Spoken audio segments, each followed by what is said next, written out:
Hello, hello, hello, hello. Let's get this thing on the road. Let's bust some locks, my friends.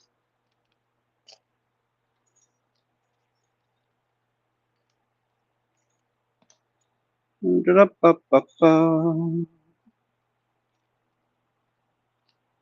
think Wolfgang will be here with us. Chevy, maybe.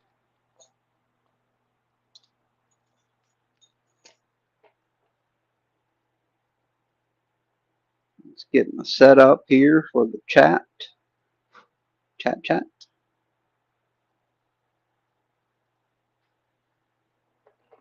Ooh, let's do this while I'm thinking about it. Turn on airplane mode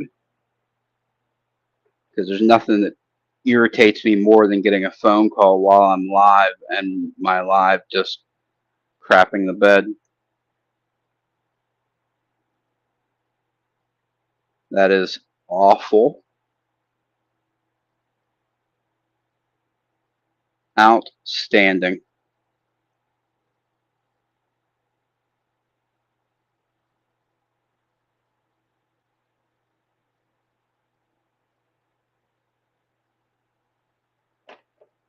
Oh, now we're ready to rock and roll. Let's pick some locks.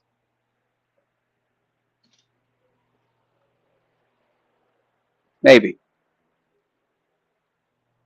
We need a vise to pick locks. And some dimple picks. Let's bring some dimple picks too.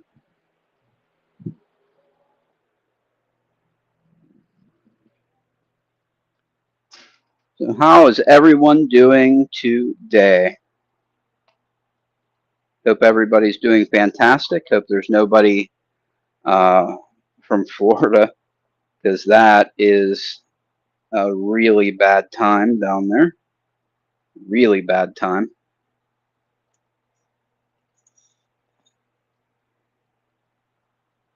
Scaring the shit out of me, and I'm like 1,000 miles away.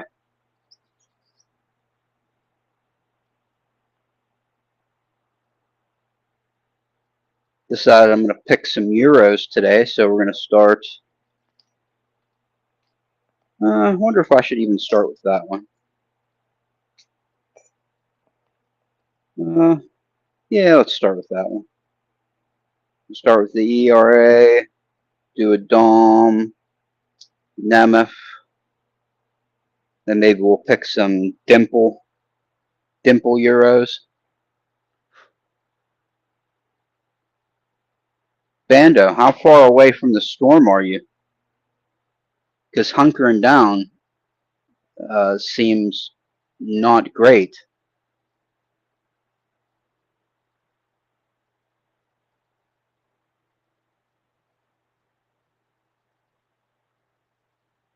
Right on the edge of the storm. Yeah, you should be a little worried because it's freaking me out. I'll tell you that, and I'm like 1,000 miles away.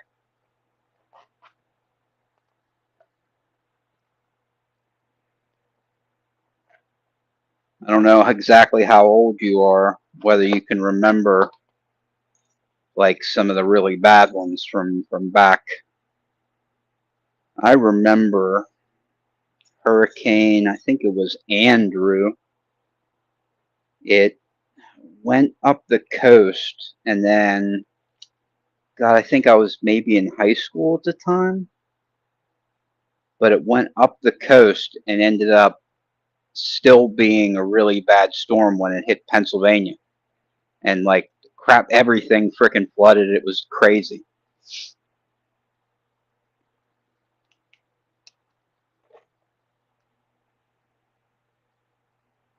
All right, start picking a lock.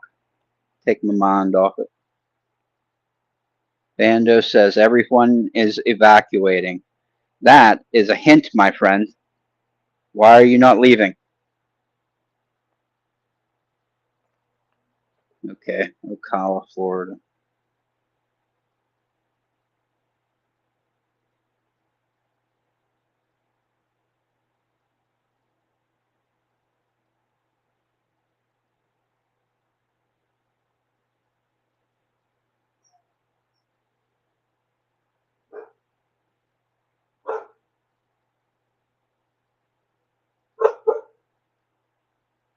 Ba, ba, ba.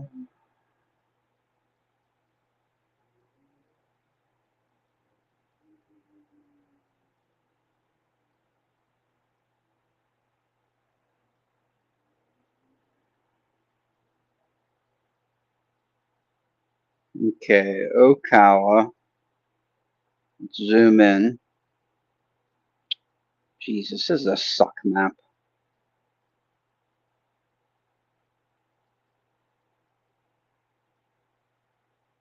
God, I hate Google. I hate Google.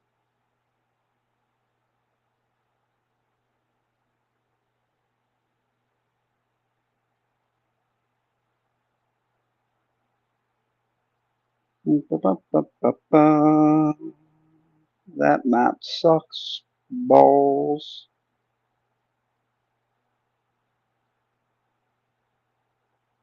Oh well, these maps are crap. Get in the car, leave.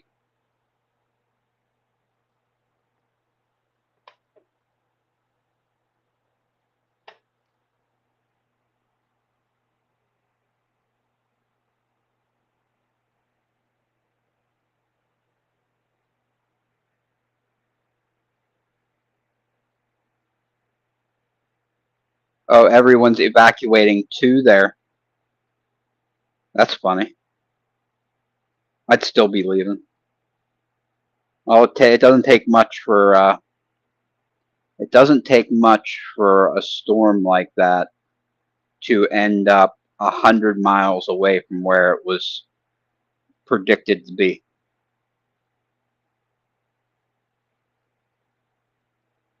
Not much at all, actually. Are you north or south of Tampa? Let's put it that way. Because I'm pretty sure that if it's going to shift either direction, it's going to be to the south.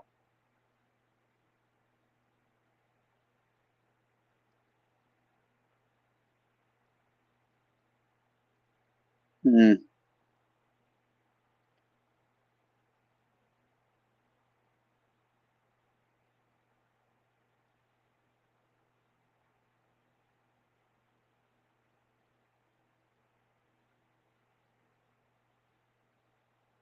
I am. He's north of Tampa. Okay, well.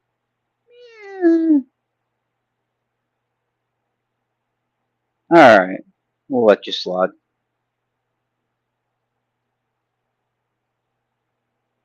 So, Bando, what do you think? 20V or Magna Cut for a Hogue Deca? I think that I should get Magna Cut just because it is the bee's knees. I mean, 20V is fine, but it's not as stainless, it's not as tough, and the edge retention is basically identical. So why wouldn't you get Magna Cut?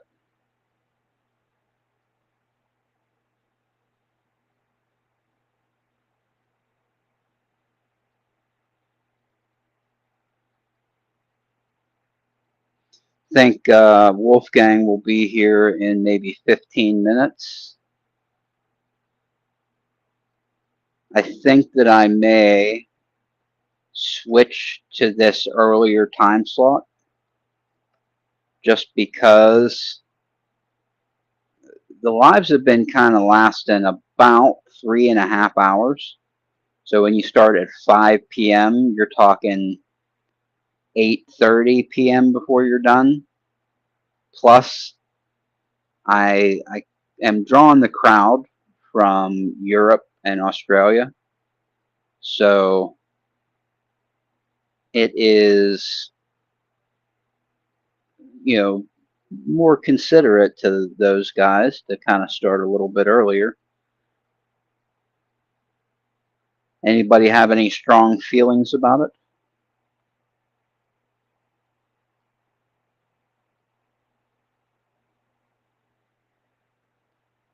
Okay, I like Magna Cut too. I actually have already had a Hogue Deca. It was a V1, but I'd like to get a V2. It doesn't have that sucky body screw right in the middle of whole, like at the bottom of the Omega Spring area.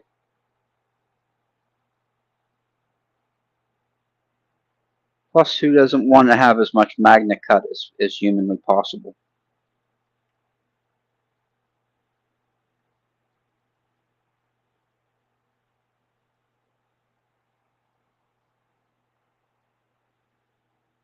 Oh, come on, open.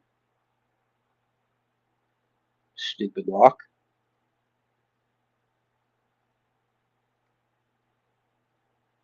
Okay, we need to get more comfortable here. Let's try this sitting down.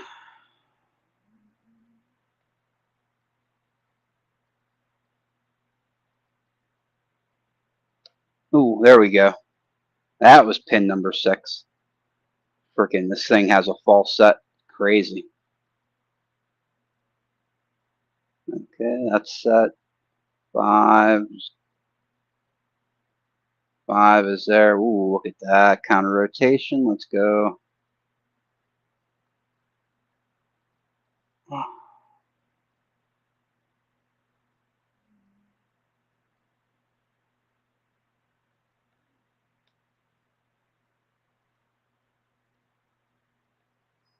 Come on. Set, you dirtbag.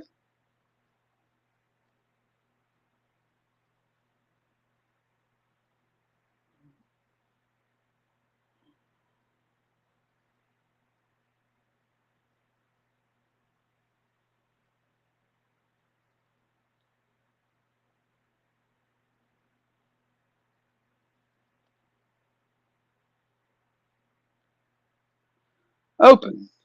About time. Jeez. It's like a blue belt lock. Shouldn't have taken that long.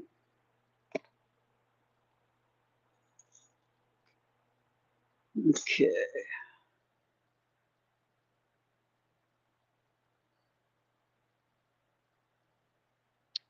About 2 hours drive from Tampa. So you're talking 110 miles north, 120 miles north.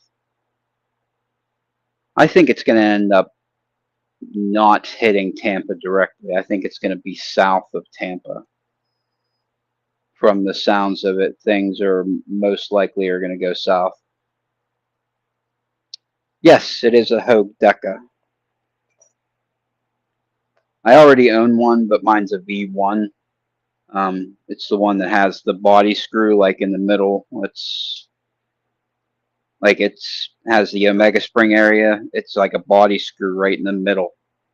It has 4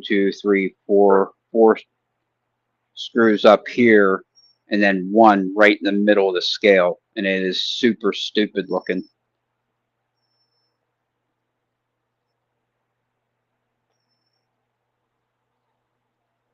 I obviously the only thing that I'm going to be using on it is the guts and the blade, because the Hogue Deca you don't use with the scales that it comes with. You upgrade them to either aluminum or titanium.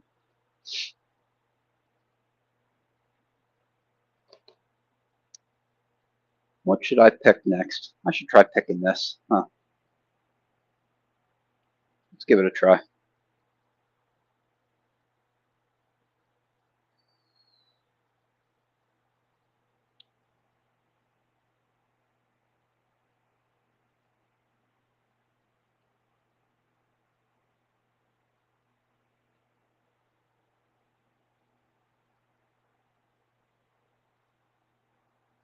The only reason I'm thinking about the Hogue is because that's pretty much the only knife that I get that's above $100, really.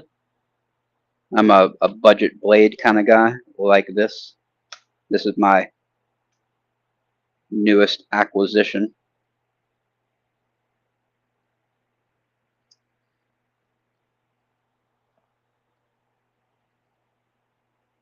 You ain't kidding, it's a good price at 140. You can't buy anything else in Magna Cut for 140 bucks.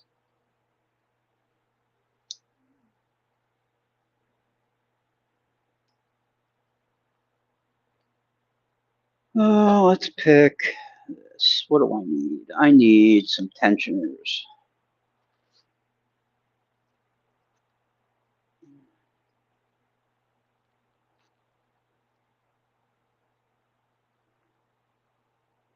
Tensioners.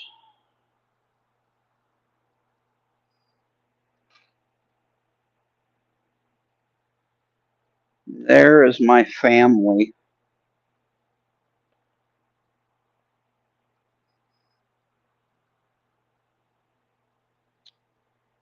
I need a pick for this.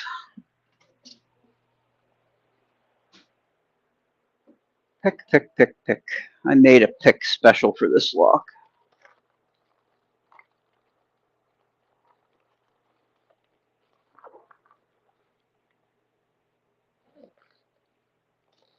Ha.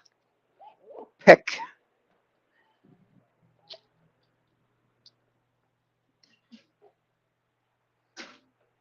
Pick. I like that pick. Oh, my stupid dog. Okay, let's tension this bitch. Where do we want to tension this?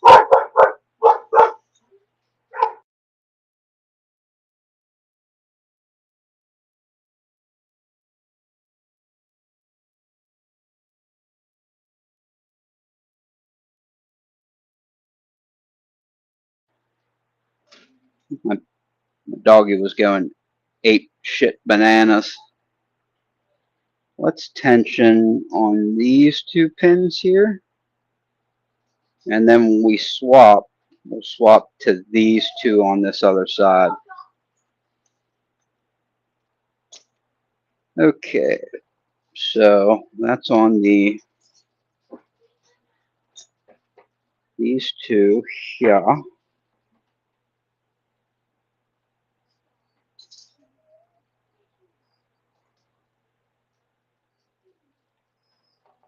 Okay, start there.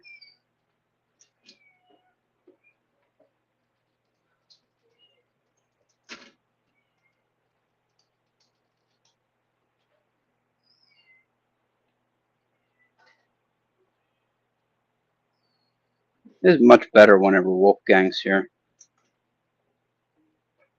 It's just me talking to myself like a weirdo. I guess I'm talking to you too, Bando and G Keyman.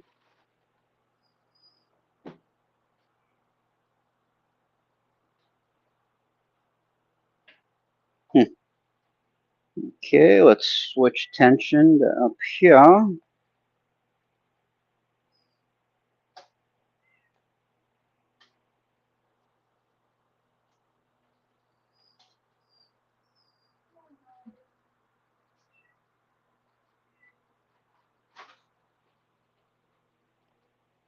Okay. Oh, dope. I need more weight.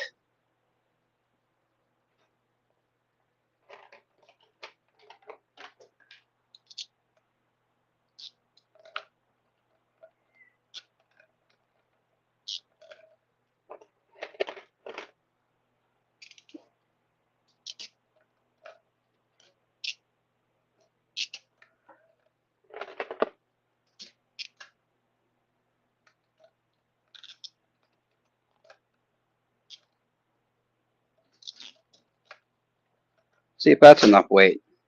Probably not.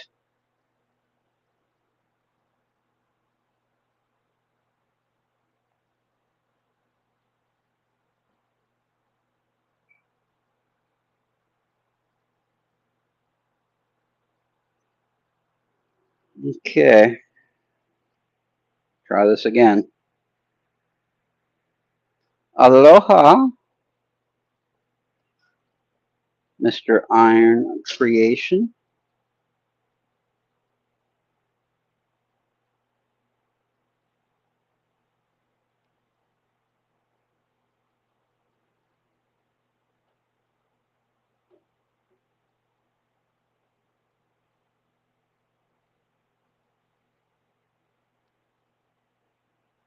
Yeah, I don't like that. Let's start here.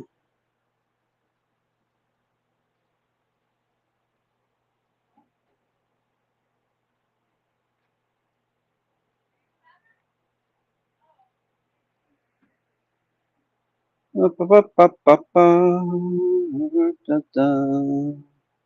it going, Mr. Creation? I don't know. I don't know how to pick this thing yet. I definitely feel like I need to spend some time with it. I mean, I guess I can pick that way. Give it one more try. One more try. Let's start here.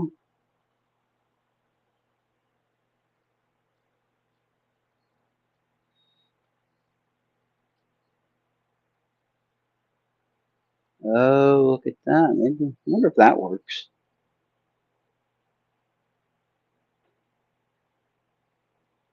That certainly does work.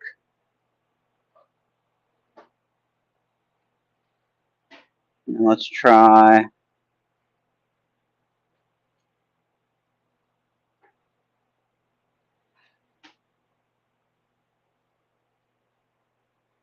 That certainly does work. Hmm.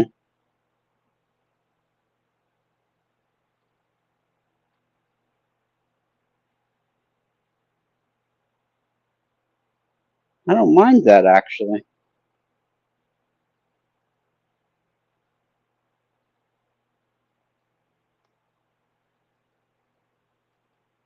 Yeah, I don't hate that. I do not hate that at all.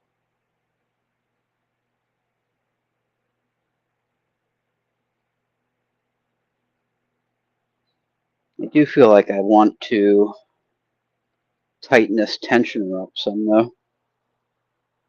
I have some pliers here. I think I have some pliers here. Pliers, pliers, pliers, pliers.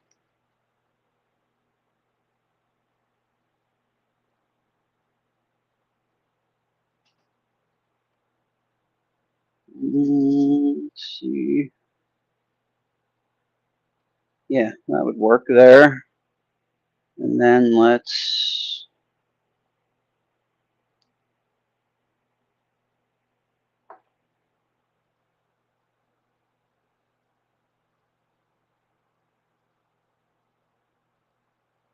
Shit, I can't believe that actually works. I'm going to take that.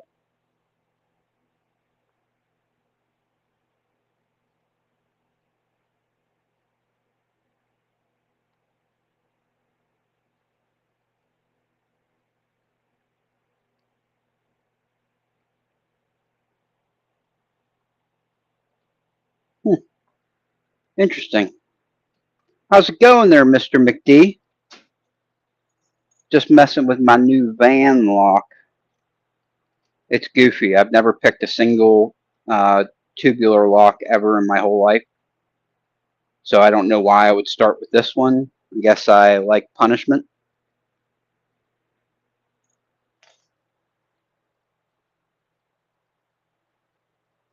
Mr. Newhouse, you're not late. I'm early, buddy. I'm early. I decided that I wanted to try the early start.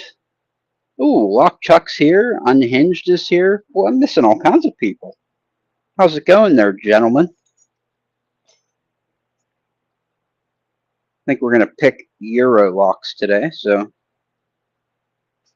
I was just messing with this van lock. Lock Chuck knows all about this one.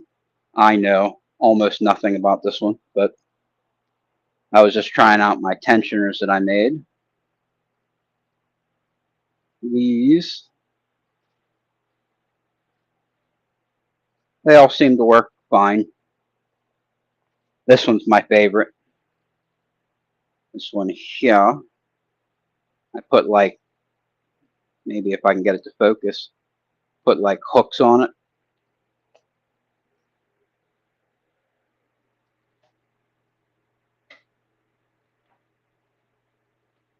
There you can see the hook.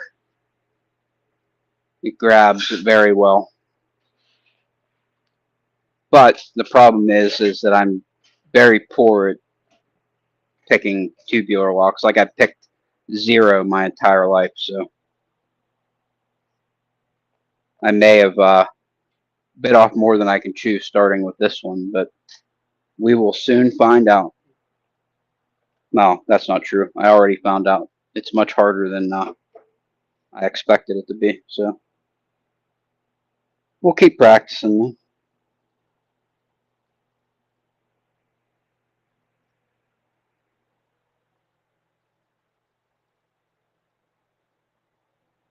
That's what I heard. I heard that it's kind of like I have a here,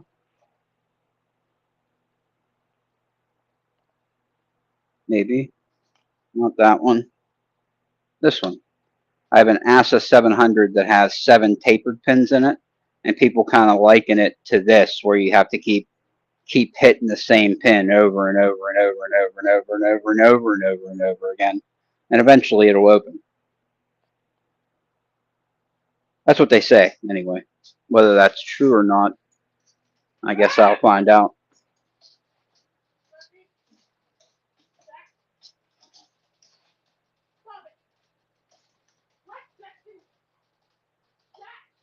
Yeah, speaking of entries, I need to do an entry into New Houses giveaway. I did an entry, but I did it. I made a video that could possibly get me banned off YouTube. I don't know. I don't know what their community guidelines say about recording in a public restroom, but I picked a lock on the toilet in a public restroom. I think that might be against the rules, so I didn't post it. But it's still funny.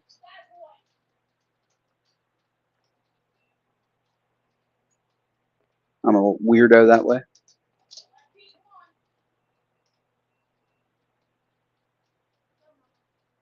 I have until Saturday night. That is very good because,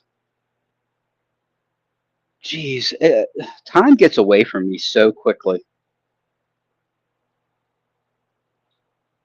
I mean, it should be getting better because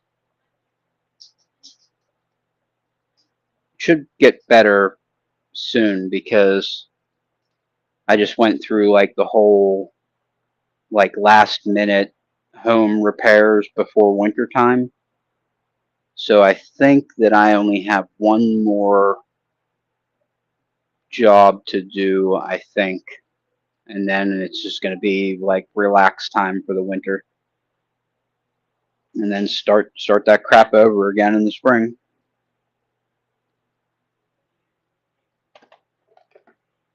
I enjoy having a house of my own, but I do it does remind me why I rented my whole adult life,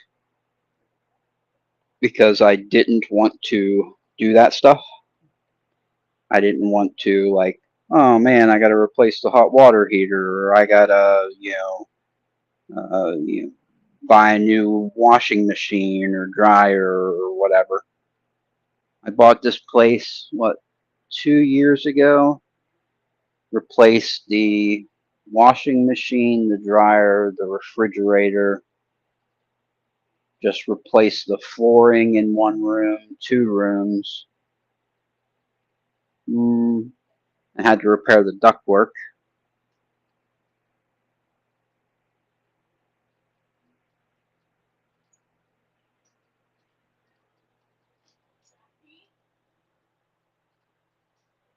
Big Idea Designs has a nice folder on Kickstarter. I don't know. I have heard good things about some of the people who do Kickstarter campaigns on knives, and then I've heard horror stories about people putting money up and then never getting anything in the end. Which, I mean, I guess that is bound to happen.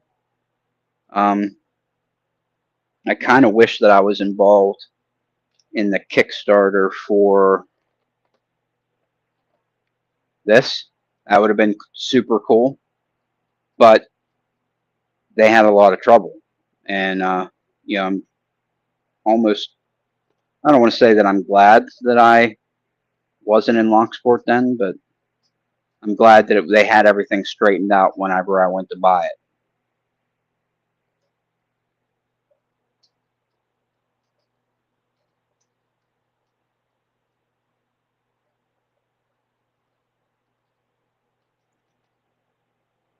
Yeah, it is nice owning my home, but I do wish that I owned the land that it was on, because that I do not own. I only own the home, and I lease the land.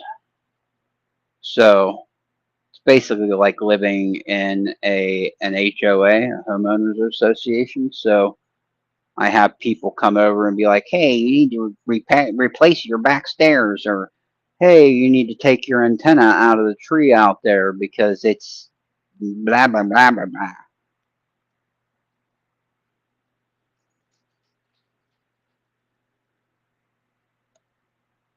which sucked. But I am gonna put it back up as soon as the leaves fall, because I figure they're not going to be looking in the trees then.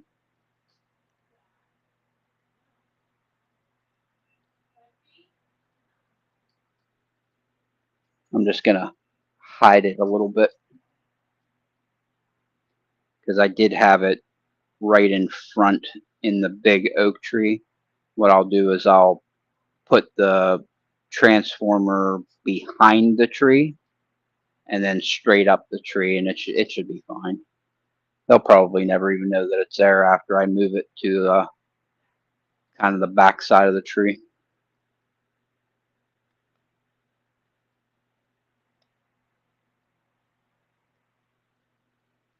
Oh, jeez, I need to check and see if there he is.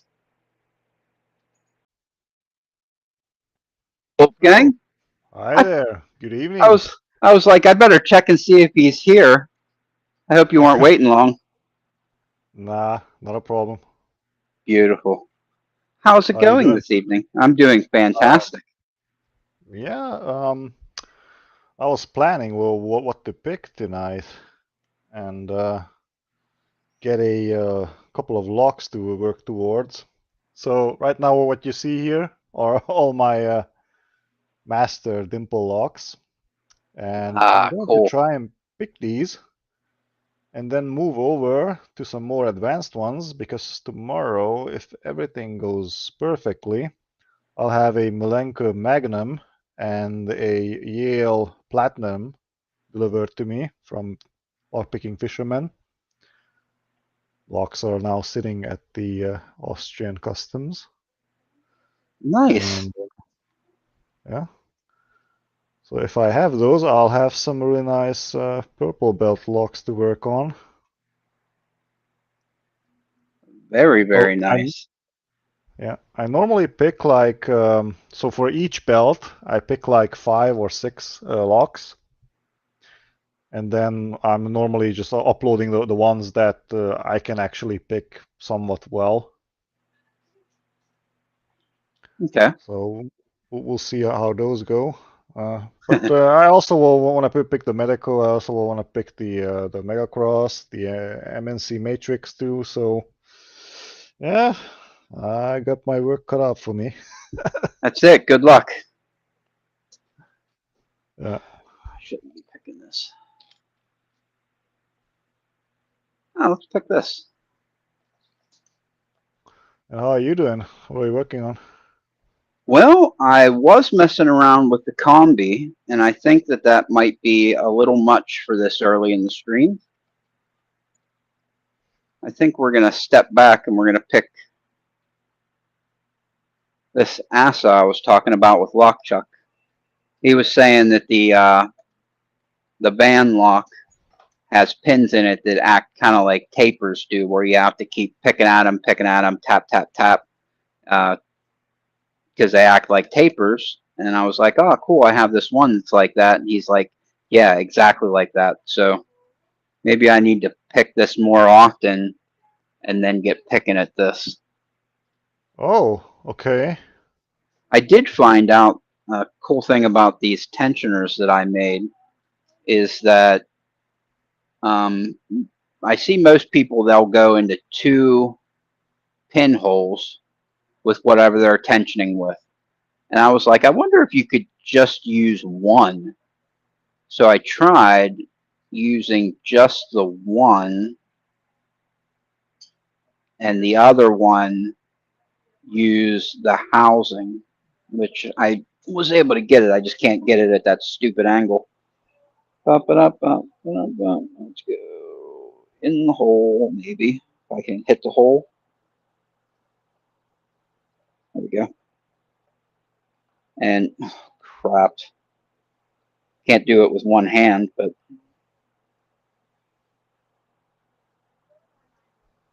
there we go. I was able to tension using just the 1 hole and the like guide for the notches, because the Oh, key has weird notches in it for yeah. key retention. So there's like a notch right there, and then a notch here, so that whenever you put the key in and turn it, it's key retaining. Oh, So I was wondering if I could use that notch to kind of help tension, and it looks like you can. really? Yeah, I'm not real happy with my tensioners though.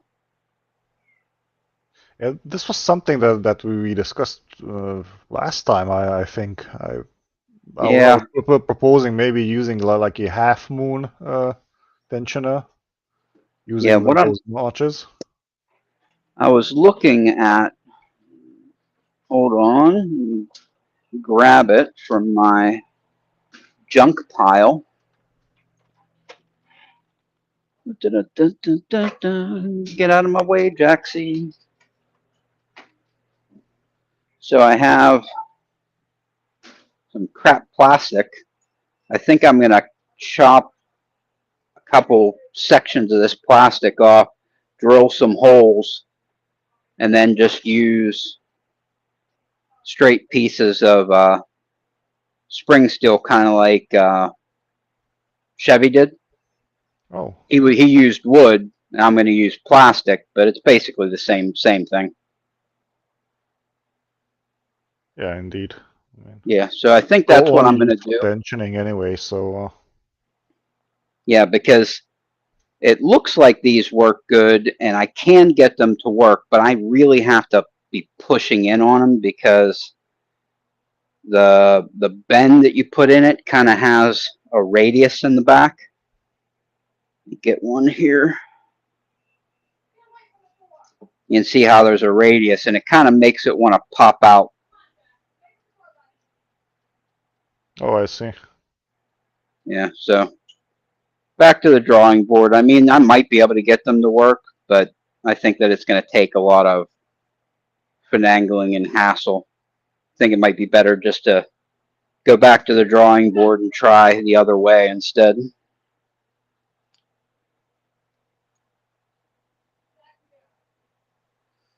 Okay, let's see what's going on in the chat here, because Bando is about 100 miles away from a very, very serious storm that's coming, that's going to be hitting the coast of Florida in about, what time is it? I want to say 6 or 7 hours from now, that the storm is going to hit the coast of Florida, and he's about 100 miles north of it.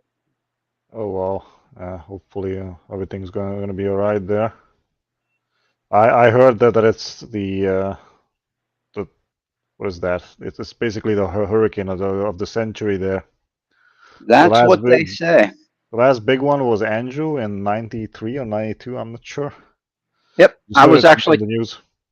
I was talking about Andrew because I was in high school whenever that hurricane hit, and I remember it hitting the coast, and it ended up going the whole way up the coast, the eastern coast of the U.S., to where it was still dumping like flood waters in Pennsylvania where I live, because I remember stuff being flooded then. Oh well. Yep, I was a freshman in high school then.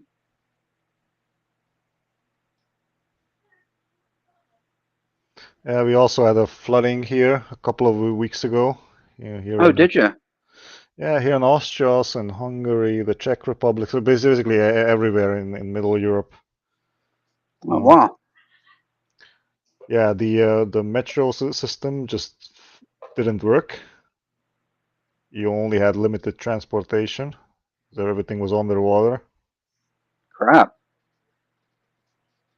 That seems weird that you would have flooding because you guys are pretty far away from like the ocean. The problem is that all that water is basically dumped into rivers, and we have pretty big rivers here. The Danube, for Yeah, I guess example, so. I guess that makes and sense.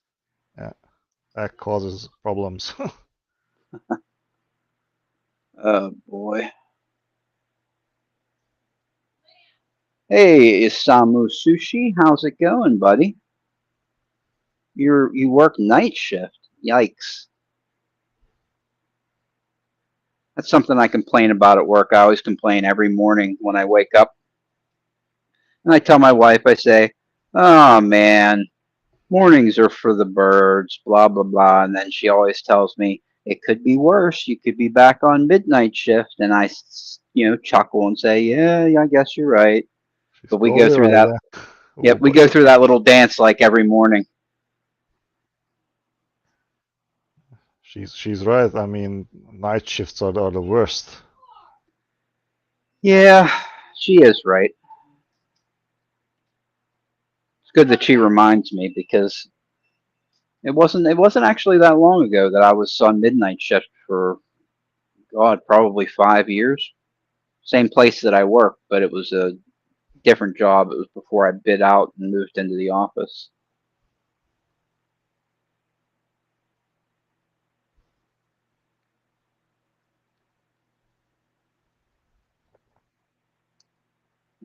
Okay. Hmm. Sorry, I'm just trying to concentrate on this lock. The funny thing is, these are orange belt locks, but because I haven't picked a dimple lock for a long time, I totally forgot how to pick them. Now I'm back it on square one. Yeah, it definitely happens. Like if I don't pick a master lock in a long time, I'll pick one up and it'll stump me. Like going back to regular pins. Oh yeah, standard ones, yeah.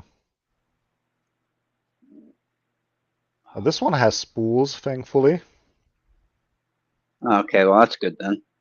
but it's still a little bit tricky because it has very small pins. And interestingly, these locks from Master Lock, the dimple ones, they have better tolerances than their what are those called? Pin tumbler ones. That actually makes sense. I'm because you can only buy them in Europe. It seems like if anybody from the U.S. wants to buy them, they have to set their location to Europe. Yeah, exactly. Oh, open. Hey, Nicely we done. got her open. Um, That's the but one with the tapered pins, right? yeah, it makes me wonder if those master lock locks are manufactured in Europe or if they're manufactured in the US. I'm not sure. I'm wondering if they're manufactured in a dimple lock factory somewhere in Europe that has better machining processes. There's a possibility there. I mean, these could be from the UK, from what I know. That actually would make sense that if you can't buy them in the US, what makes me think that they're freaking made here? They might be made over there, and that's might be why they're a lot better, is because they're made in a factory that has better machinery, better processes, better materials. No, there's a possibility, yeah. But it does make me kind of want to get some. Huh. There are Prime days on Amazon right now. I was just checking some Oh logs there. yeah, you are absolutely right. Yeah. I mean, now's the time to order. That's a Well, good let me check. idea. How much do these cost actually? Let me check. That's actually a really good idea.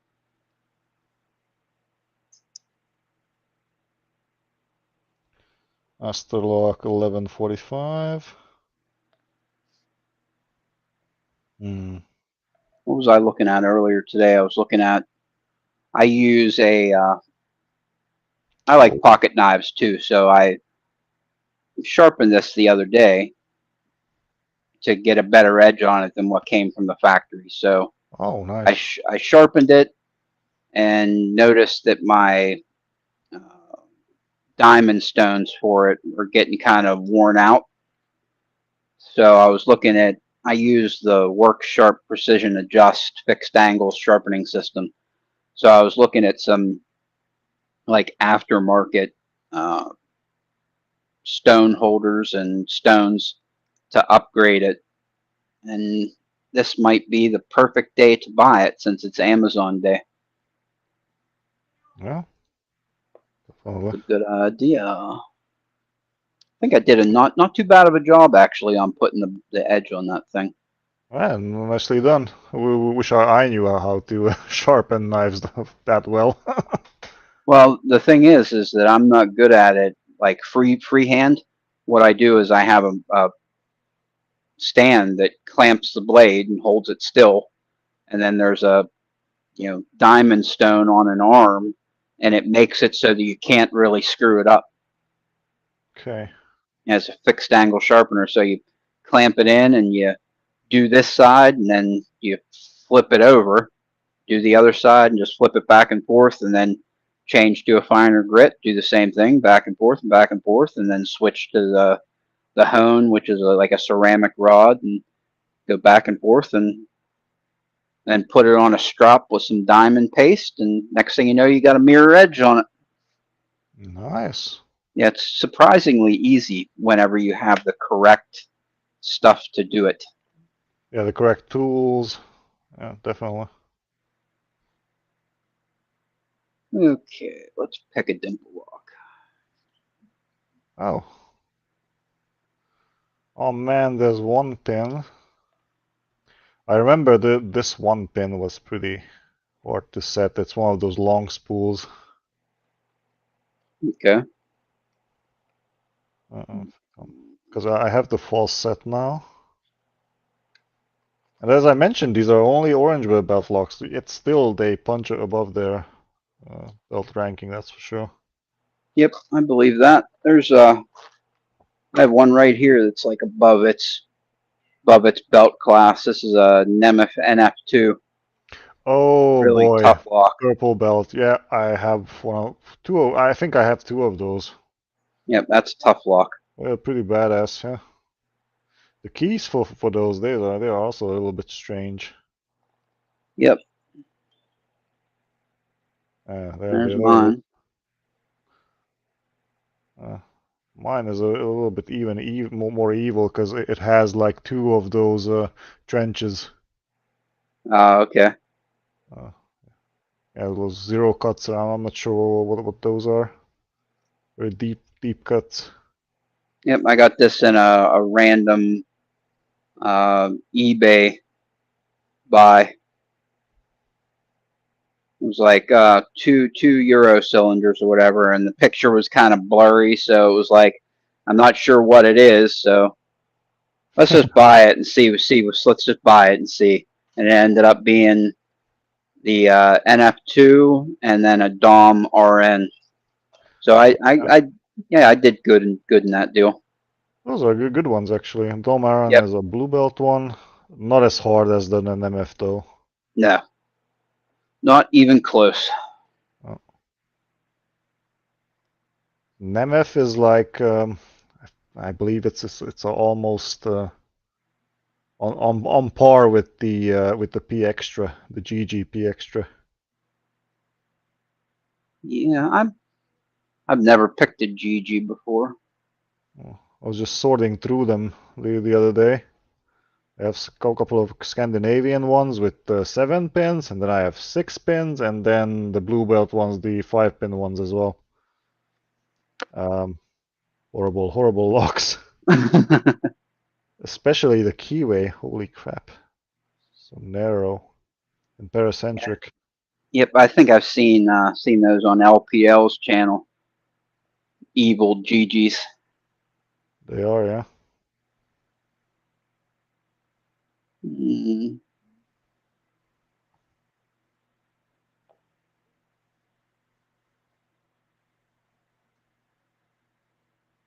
Okay, so I got the full set back. This one pin.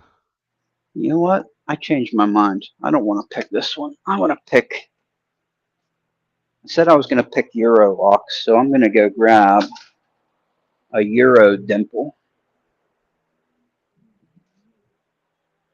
Oh.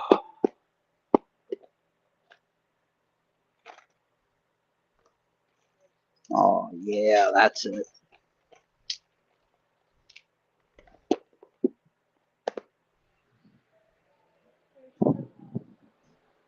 This is the one that I should pick. Okay. Kaba. Oh boy. High pin count. Is that the 10 version, the 10S, or what then? Is this one the Quattro? Is this the Quattro? Oh, even more advanced one. Okay. Brown belt or I'm something? trying to see how many pins are in it. Because this one I bought off eBay too, and I have no, I don't have a key for it. 4, 5, 6, 7. That's the wrong one. Are you going to use the ACAB picks from Moki? I have not bought them. Oh. I was planning on making my own, but never got around to it yet.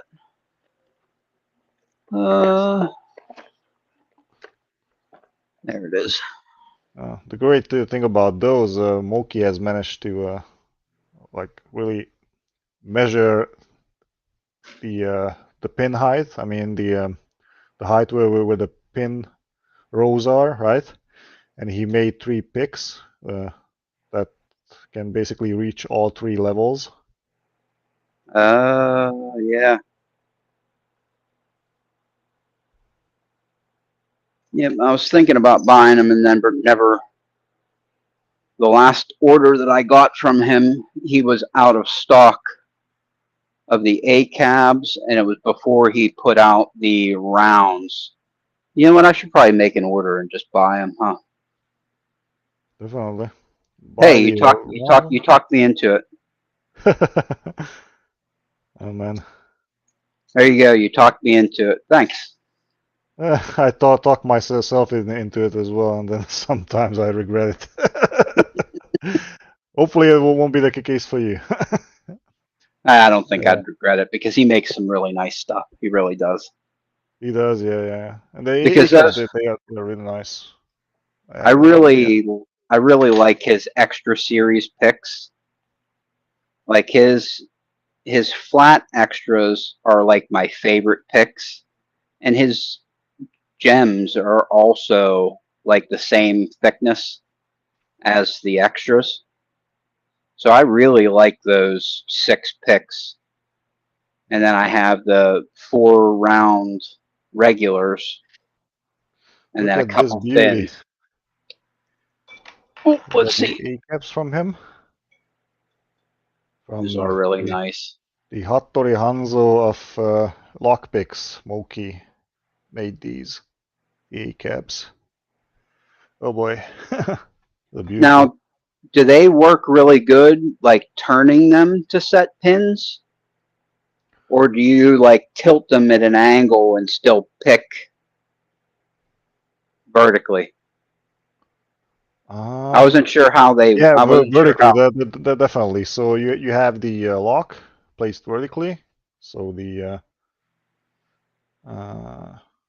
pins are basically, you have 3 different levels, right? So this is the Yes. lowest level, the one that I have in my hand.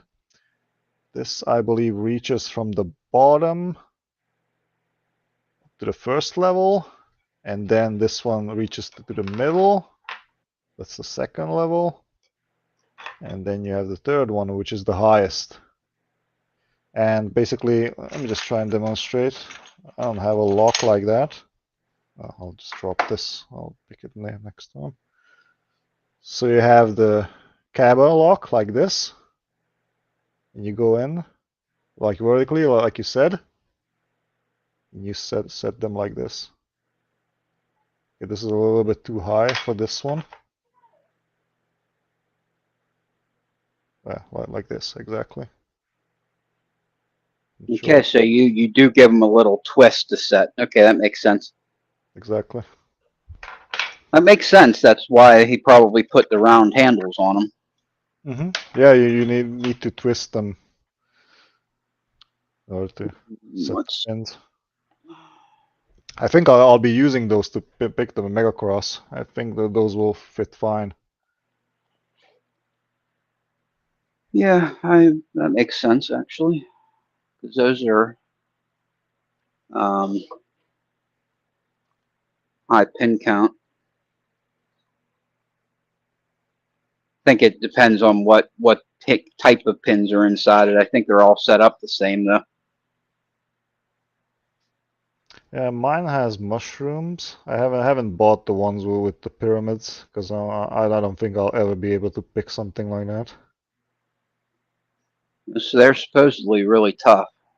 They are, yeah.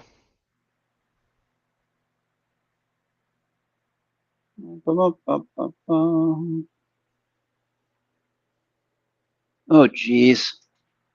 On the other hand, the ones with the mushroom pins are pretty fun, from what I heard. I mean, Georgia Jim talked me into getting the Mega Cross for Purple Belt. Hey, Nola's here. How the heck's it going, Mr. Nola? I accidentally tapped on the screen of the iPad that I use for chat, and then was like, boy, nobody said anything for a long time. And I looked over and then realized that I had the screen frozen in one spot. So people were chatting away, and I just wasn't seeing it.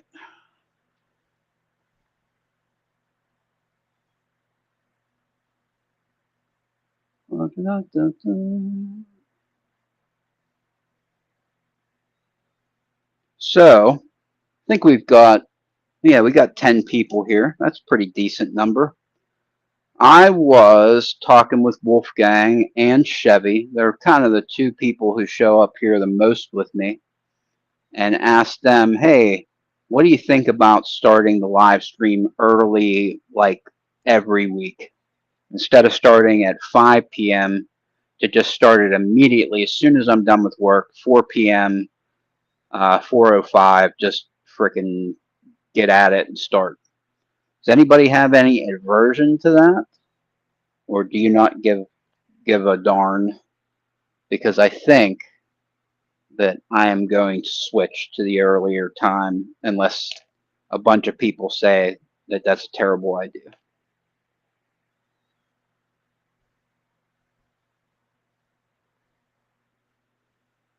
I'm assuming that nobody cares, but we're going to just double check and make sure that, oh, no, you'd be interfering with so-and-so or whatever.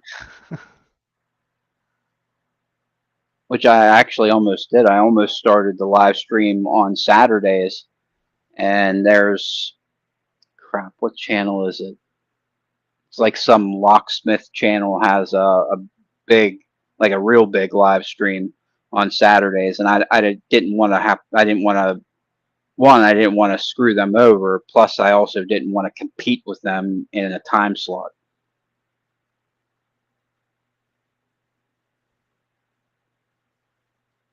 Yeah, I mean, it's not nice of you to think about that. Nola, I am going to change my start time for my live stream from 5 p.m. Eastern Standard Time to 4 p.m. Eastern Standard Time. Because, especially Wolfgang, he's here with me every single week, and the live stream normally starts at 11 p.m. for him, and that sucks.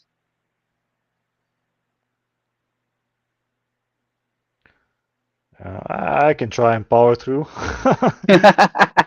Well, I feel bad though. It's like nah, you're not a such problem. a good friend. Hey, the lock is open. Oh, wow. Is that the DOM? No, this is a Securemi 11 pin Oh, wow. Euro. Oh, high Yeah, pin one, yeah. Damn. What's I'll the take it. belt ranking of that one? Yeah, because normally I pick this side. This side's pretty easy. I picked this side this time. Oh, the 'Cause- external side. Yeah, I yeah, see. Is that a 30, 40 one or 30, 35 one? I mean, this. in millimeters. Yeah. Yeah, A that snap seems about projection. right. Yeah. Yep. Yeah, I want to say it's a 30-45 maybe, or a 30-40. Mm-hmm. Let's see.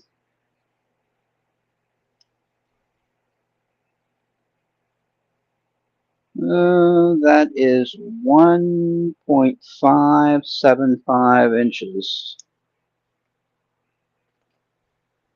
Um, Math.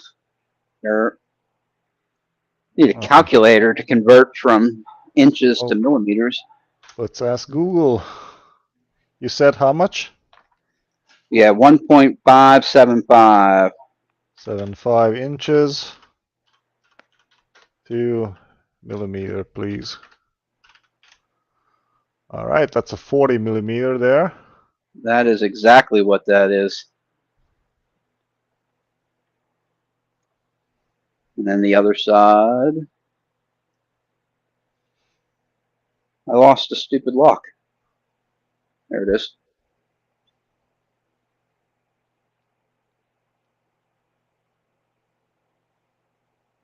$11.85. 1185. 11, 1.185. There it is. That's 30. 30 millimeters. Yeah. Yep.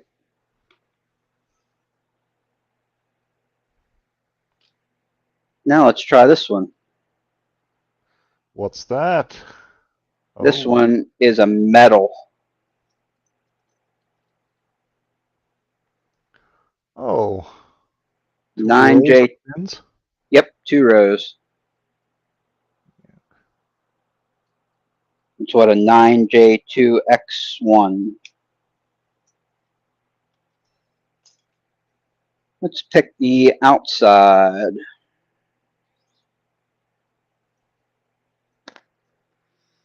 Okay, let's give it a go. Oh boy, that keyway is tight. Let's try this little baby flag that I made. Hmm. I think I have picked these with my custom flags. I don't think they work too well. Not as good as with the EC75, I guess. 'Cause I can slay those locks with these custom picks, but apparently not the master locks, which is weird. That is weird. Although the feedback is really good, I just somehow can't push the one of the pins high enough. I'm not sure why.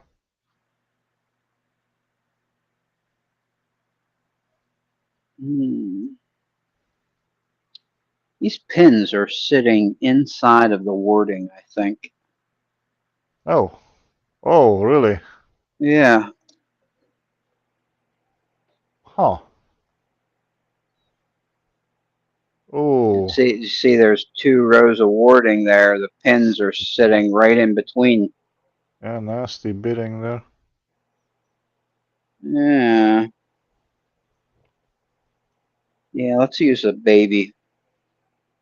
I think what I need to do is I need to modify my smaller, like my other set of dimple flags and make them smaller. You know what I mean? I think Yeah, mhm. these hucks are, I really like them, But but I they're like bad, them. right? Yeah, I like them for like goal locks, and I like them for multi-lock interactives and stuff like that. But things like this that have really small, I think I should take the dong shis maybe and grind them down, kind of like I did with this one for finger pins. Yeah. Many locks require these mini flags, really. The ones that I also have here. Okay, then this one's a medium one, but I have a mini one here as well. That's a really small one. Look at that. Wonder if I can get up in here with this. I might be able to use this little baby flag that I ground down for finger pins. Hmm.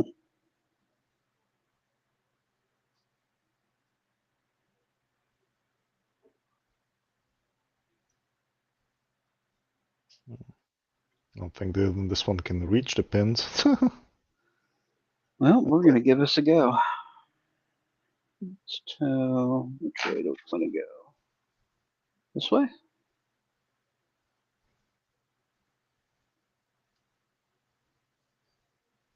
Yeah, I bought this lock from Left Hand Loki, and I have yet to pick it. But I don't think I just haven't spent any time with it. I think I maybe tried to pick it one time before this for Oh, 5 minutes, and that was it.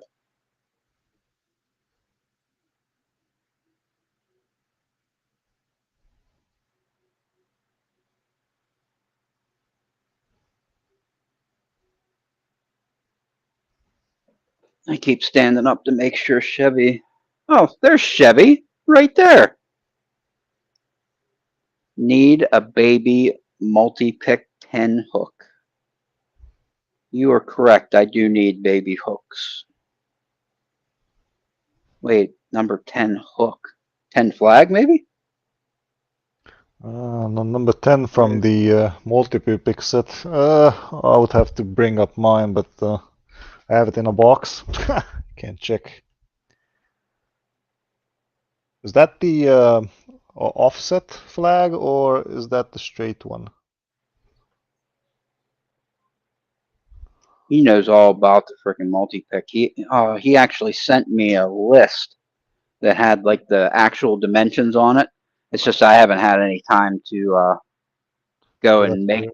duplicate any of them yet because I've been doing the home stuff, Yeah, getting the that's very, very homestead ready useful. for getting the homestead ready for winter time. I have one more job to do this coming weekend, and I think I might be done till springtime. Yeah, man has priorities. Preparing That's it. for winter is probably more important, right? Yep, yep, yep, yep. My wife will definitely say so anyway. Priorities are important. Yeah, this one's just a small job though, so that's good. Whenever the person installed the vent for the dryer, he took the vent into the floor, pulled the hose out, and didn't run it the whole way to outside. He just let it dump the warm, moist air underneath the house. Hmm. So yeah, it was just a lazy thing from the person who owned the place before me. So we'll just go under there and attach another stainless hose and then run it to a vent underneath and outside so that it blows outside the house instead of under the house. It would cool down the house, right? Or something like that. Well, the only reason I noticed it is because I took the dog out yesterday and um, noticed that there was like oh, not condensation, but like you know how when you breathe when it's cold outside, you get that kind of Yeah, the you can like see your breath. Yeah, you can drops see of your water or something. Yeah. yeah. I could see a little bit of like mist almost coming out from underneath, like there was warm air coming from under my house. I'm like, what the heck is going on? I'm not even running the heater or nothing. So that was it. It was moist, warm air from the dryer. Wow. Okay. Yep. So we'll install that probably Saturday, Hmm. and then go and hibernate for the rest of winter.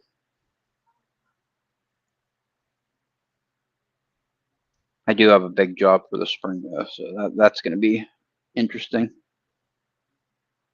I decided I'm going to rip out my tub and shower, and I'm going to install just a shower, like a stand-up walk-in shower.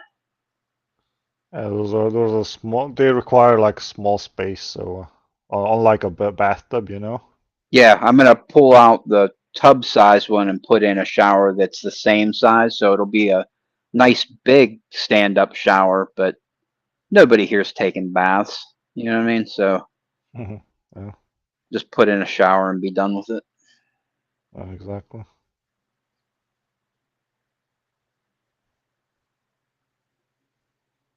Jeff and things, how's it going, buddy? Do I homestead? No, I live in a mobile home, basically, and it's a community, but it reminds me of living in an HOA because they like come around and make us do things and give us a hard time if like my antenna in the tree out there, they came around a few weeks ago and was like, "Hey, you need to take that antenna down." So I took it down, and I'm just gonna put it back up here in a couple weeks, so they'll never know. I'm just gonna hide it better this time. But yeah, no homesteading. It's just this is the first time in my life I've ever owned the place that I live. Normally I rented my whole life, so this is a big change for me. Huh.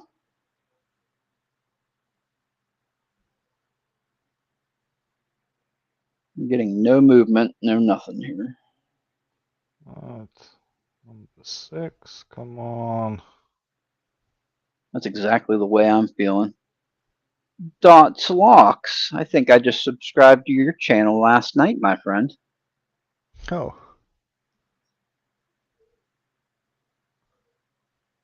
I saw Stu put a post up about, hey, you should check out this channel. And I'm like, huh, I think I will. I remember somebody did that for me a few months ago. So, so many new channels to watch. God, there are so many new channels. I really, I don't really watch that much amateur radio stuff on YouTube anymore, but pretty much I get all my information about picking locks and pocket knives I get off of YouTube. Oh, and I watch Houston Jones too, so because I'm an idiot. Oh. I was watching Adam Savage today. He made a video about the Bowley lock. He disassembled it. Really? Yeah, on Hmm. his channel. Well, that's something that I'm gonna have to go check out. Yeah, he was talking about the lockpicking lure the whole time. That's cool. Yeah, getting some exposure. I mean, it's always good. Yeah, he definitely got in at the perfect time because I'm like I when I first started on YouTube, I hit it really hard. I was putting up like, 6 videos a week, a couple shorts, just freaking around the clock. That's all I did was freaking field, you know, comments and post videos and edit and just hit it hard, hard, hard. And it's like this is really hard. It really is like hard to keep up. I've since slowed down, but it's still so much fun. Oh, it is, yeah. I kind of like just coming on and hanging out because it feels like we're like sitting at a pub, picking locks, just hanging out. That's the great stuff about doing these streams. So much fun. Well, I mean, this is not too different from the real life stuff. I mean, I was Yeah, not at at a all. was at one of these local lockpicker meetings on Tuesday or yeah, it was on Tuesday last week. Oh no, wait a second, that was on Sunday now. Tuesday is the next one. The next Tuesday one is the oh, yeah, that's gonna be the next scheduled meeting. But yeah, we went through some disassembling of the locks, how to create like new keys, how to hand file keys. To Oh, look, show them my knowledge. that's what I need help with, man, because I'm such a dummy when it comes to impressioning locks. I just suck at it so bad. Oh no, we just basically disassemble the lock and use the pins to Oh, okay. measure how deep. Our chairman guy, he tried to impression his lock, but I mean it was like 11 p.m., Mhm. almost midnight, and he was tired, so he gave up. You know what? Wonder if I should go grab that stupid lock and frickin' give it another go. I'll tell you what, I'm not really prepared to do it right now because I need to get like a flashlight set up and some kind of magnification. And I think I'm going to do that next week on my live stream. I'm going to go and try and do an impression of my lock from my black belt live next week. Wow, I'm sounds going to do exciting. it. Well, we're going to see. You're going to see firsthand whether I'm MF in the camera or whatever. Because this is it. This is the lock. Ah, yeah, a I got master. this. Yep, I got this from Trucker. It's a 5-pin master lock. Uses M19 blanks. Oh wow. And there's my file. Yes. It's a Swiss number 4, I think. Yep, a Grobade number 4.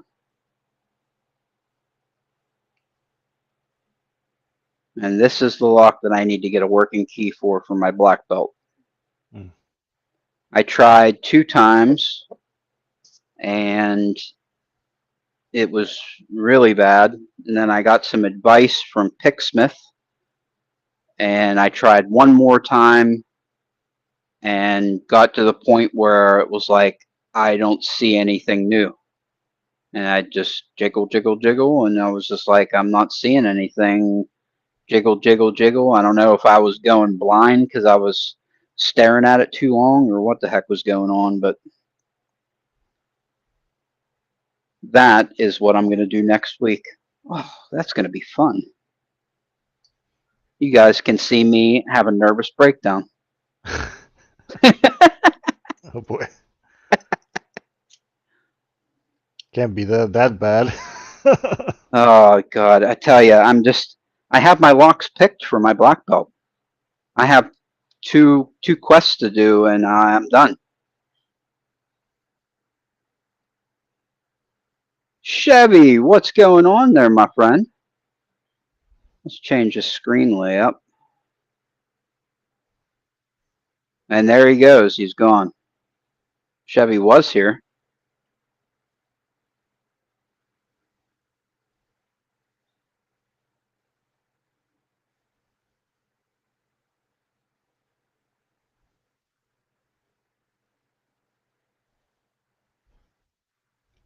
Yeah, because that's the plan. I got to get this lock impression for my black belt. And then once I got it figured out, I want to impression this one. Oh wow, Yale. Yep, this is a 5-pin Yale. I got What? it. I got it in a random lot of locks from an auction that my buddy went to.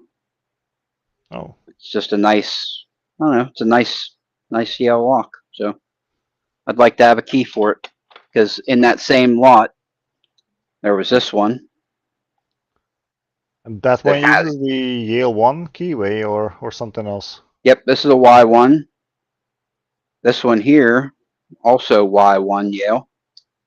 Oh, These both had 2 locks and they came with a key. And then I got this key and this lock, but this key does not work for this lock. Womp womp. hmm. So I need to get a Like a couple nice Y1s. Couple vintage lock Y1s. from Yale. That's an Yep. old one, right? I'm not sure how old it is, honestly. I think they made them for a long time. Oh, there's writing on top of this. Okay, we might be able to identify when this is. It is Super Pin Tumbler. Oh, what's that say there? So this one comes from the era with super was the one of those slang words, you know, the cool kids. Oh, okay, I see what it says. Okay. It says Super Pin Tumbler Okay. lube with graphite. That's what it says on it. It's Oh, engraved in the top, lube with graphite. okay. They even tell you what type of lubing you should use to maintain the lock. That's nice. Yep, even though graphite is terrible to use in locks. I They're heard all about that. gunky. Yep, they're all gunky inside whenever you use lube like that. Graphite. What's the next lock we want to pick? Let's pick some gins. Oh man. I have a whole pile of locks to pick, and I couldn't even pick the first one. Let's pick some gins. I think Chevy's back. Oh. Chevy's back. Good Hey, evening. Ray, how's it going? It is Hey, Wolfgang. fantastic. Hey Chevy, what's up? Not too much, just getting up. Beautiful. So- Getting the day started. Oh, yeah. Yeah, got coffee in hand. Oh, So I saw you were picking that metal, right, Ray? yeah, I was trying. That didn't get anywhere. Yeah, I hear that. I got the very similar. So I've got the Lockman Mega Cross here. And same thing with the warning. So you've got like 2 sides here. And you've got pins right in between this warding. And then the pins to the side of it. Yeah. Nasty little keyway. Yep, that's exactly. Do you use like one of those curved flags to get it in those into those trenches? You know, you could. The 8 or 9 could do it. I do have a curved flag I made, which I opened. I think it was an ISAO or a Standards, and I had to use it. This one you can use like an MP10, which is like a small sidebar flag. So, like for the Dongxi, I cut one up. So it's just a tiny one. They're only about 1.1 mil, kind of squared. So that's on the for multi-pick it's the MP10, and then I made one somewhere. It's neutral and it's 1.5 mil ejector pin, so it's a bit fat. It does work for the smaller stuff, but being neutral, or maybe because it's a 1.5 mil shaft, it's just a bit fat. It's a bit fatter than the Dongxi one. So they tend to work inside the warding, but a curved can. I have used a curved. I have this curved here. Get it tough to see, I guess, but yeah, I have used a curve to get in. I've not tried it with this one. Yeah, it looks too large. Or if I had it from the other side, would I was probably just work. thinking about that as you showed it to me, because I remember the Mega Cross has all the pins really close to each other, from what I remember. Yeah, super close to each other. Yeah, 9 mushrooms in this one. So a nice tiny pick to do the trick. I didn't think about using a curved flag. Let's see, where is that lock? Yeah, maybe I used a curved flag for the potentially the ISAO R6. I think, and Oh, that there's seemed no to way. work. Oh, the ICO, There's yeah, no way. that works. Oh, I would definitely have to like really modify this flag to use this. Oh. Because this is the Dongxi, or not the Dongxi, the Hawk flag Oh, is yeah. extremely large. I would really Yeah. have to thin down this shaft and the flag. I'd probably leave that one the way it is. Maybe use a flat one you're not using so much, and then grind that down to a really thin one, like I did this Dongxi one, just a small flat. I did the same thing with my Dongxi, actually. If I can get the thing to focus. Yeah. I did grind down my Dongxi. Oh yeah, yeah. Yep, I I mean, like, really, you probably considerably have to go smaller for the flag. so make the flag smaller too, because I thinned the shaft out like a lot. Yeah. Oh, that helps out a ton. Yeah, because they are huge, which is nice. There's a lot of meat to play with, right? So when you're first starting out, they're cheap, right? They're affordable, and you can really go to town on these things. So yeah, that's the way to do it. I do have this flag that I made also that I could probably knock down too.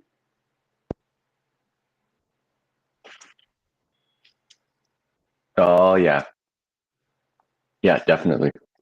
Because this one is, it's actually bigger than the Dongxi flag already.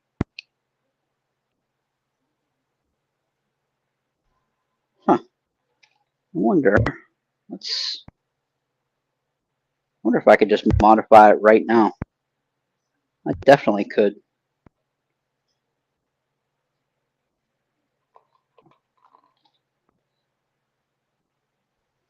Hmm.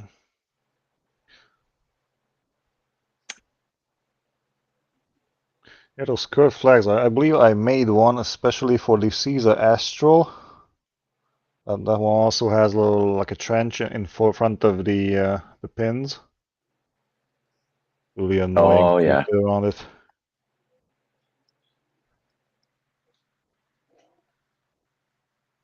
Hmm. I didn't even Yeah, I don't think think about they it. get a lot of use, but when it's necessary, definitely comes in handy. I mean, yeah, the only way to get around that warding is to either use a really small flag or the curved flag. That's it. Yeah.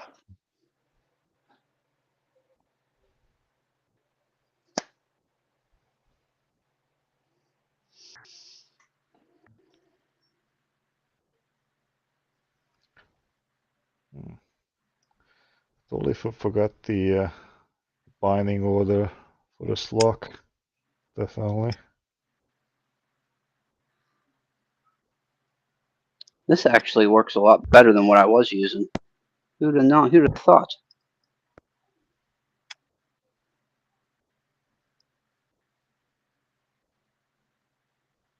Thanks for pointing me in that direction, Chevy. Hey, no worries. Yeah, this flat one, the Honest Dongxi actually does fit in here because of the thinner shaft. And what I'm doing is I can, when I turn up, it's actually sliding up in between the warding when I turn it. So I'm not really turning, I'm kind of scooping almost. Scooping up into the warding. And it's working Oh out pretty yeah. decent, actually. I'll take it. There you go. Yeah, that actually feels all right.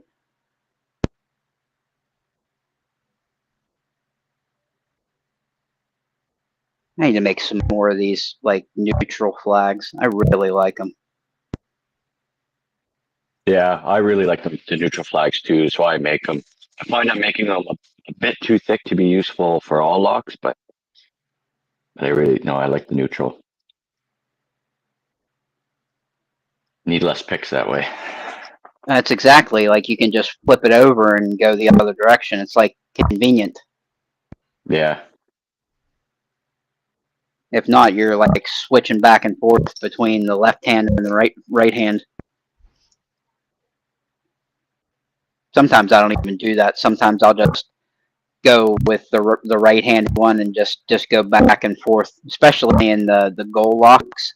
I don't think it really matters what direction flag you're using. You can pick both directions with either hand.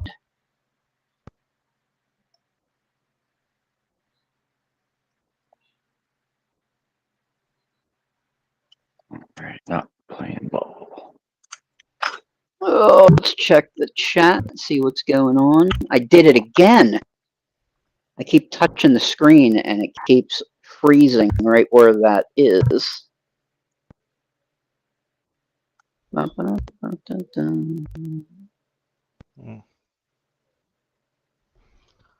Oh, that's weird.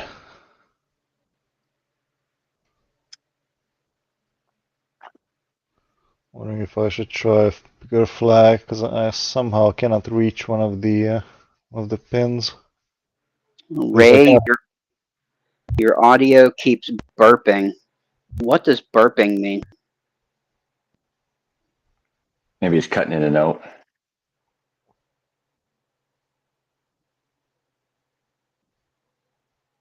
Oh, there we go. He just said iPhone is garbage. So Well, I'm on Android, so I agree with him. Nola, you're gonna be on my shit list, man. That's what my mom used to say. You're on my shit list. Noel's a shit disturber lately, eh? You see him in the chat? Yeah, Oh yeah, he's always got fighting words. he does. He's always harassing me because I use an iPhone. Well, here's the thing. I am going to be upgrading and stop using my iPhone for live streaming, just for ease. Just for ease of use, because it's a pain using the iPhone because the screen's small and it just is. So I have a laptop here already. I got a new headset and I am going to get just like a vlogging camera and just switch to doing my live stream from a laptop. I'll do it right from the laptop. Yep.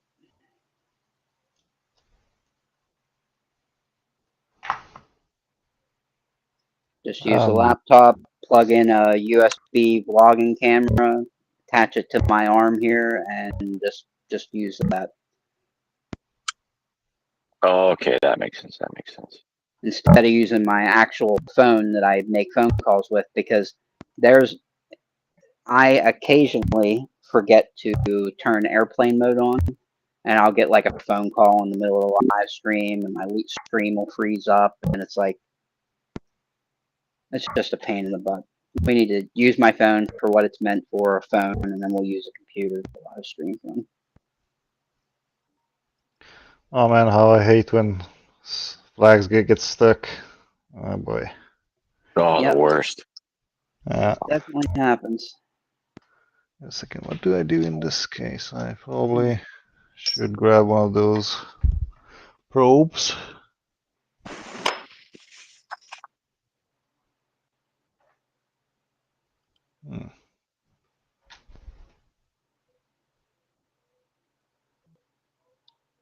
It keeps kind of grumbling when you talk.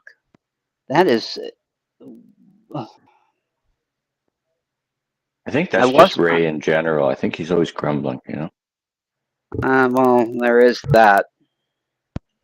I was messing with everybody's audio levels earlier because Wolfgang is pretty strong. Chevy or Wolfgang is pretty light. Yours was pretty strong, Chevy, and mine, I can't hear myself, so I have no idea what to set mine at. Let's turn it down and see if everybody likes it better. Because if mine is super hot like yours was.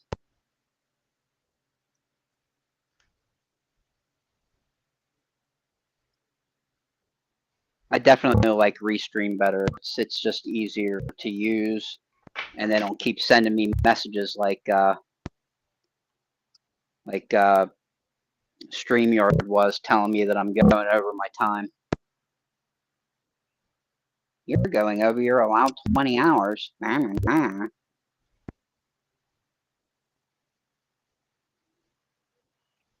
it's not cool. They doubled their monthly They subscription. doubled the price. It was crazy because I was literally just getting ready to get a paid subscription, and then they raised it to $45. I'm like, oh yeah, I'm not going to do that. $45 is that's a Scandi Oval every month. I can't do that.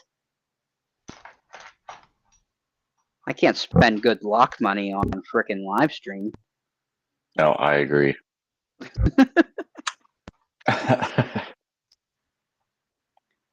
I've been going back and forth all day. There's a knife that I would like to get, and I've been thinking about it. I normally collect like budget knives, like Civivi or Petrified Fish, or like this one, CJRB, which is Artisan. I usually get, you know, $60 to $80 knives. Well, I have a Hogue Deca in Magna Cut steel, which is a, you know, $150 knife. But it's like the V1 version, so it's kind of shitty. I mean, the steel's good and everything, but the design was not well thought out. Let's put it that way. I've been thinking about getting a Hogue Deca and Magna Cut version 2 with titanium scales and everything, like getting a really good, nice one. And I've been talking myself out of it all day. It's like, oh, you can buy, you know, 5 Scandi Ovals for that amount of money. I love good Scandi Oval. Oh god, I love them too. They're just like, they're the perfect format. They stack well. You can put them in, because I keep them in knife cases.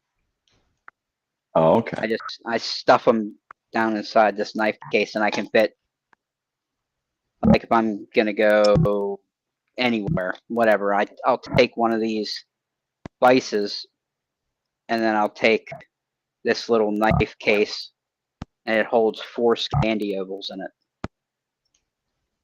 And it's like the perfect size to fit 4 ovals, and I really like it.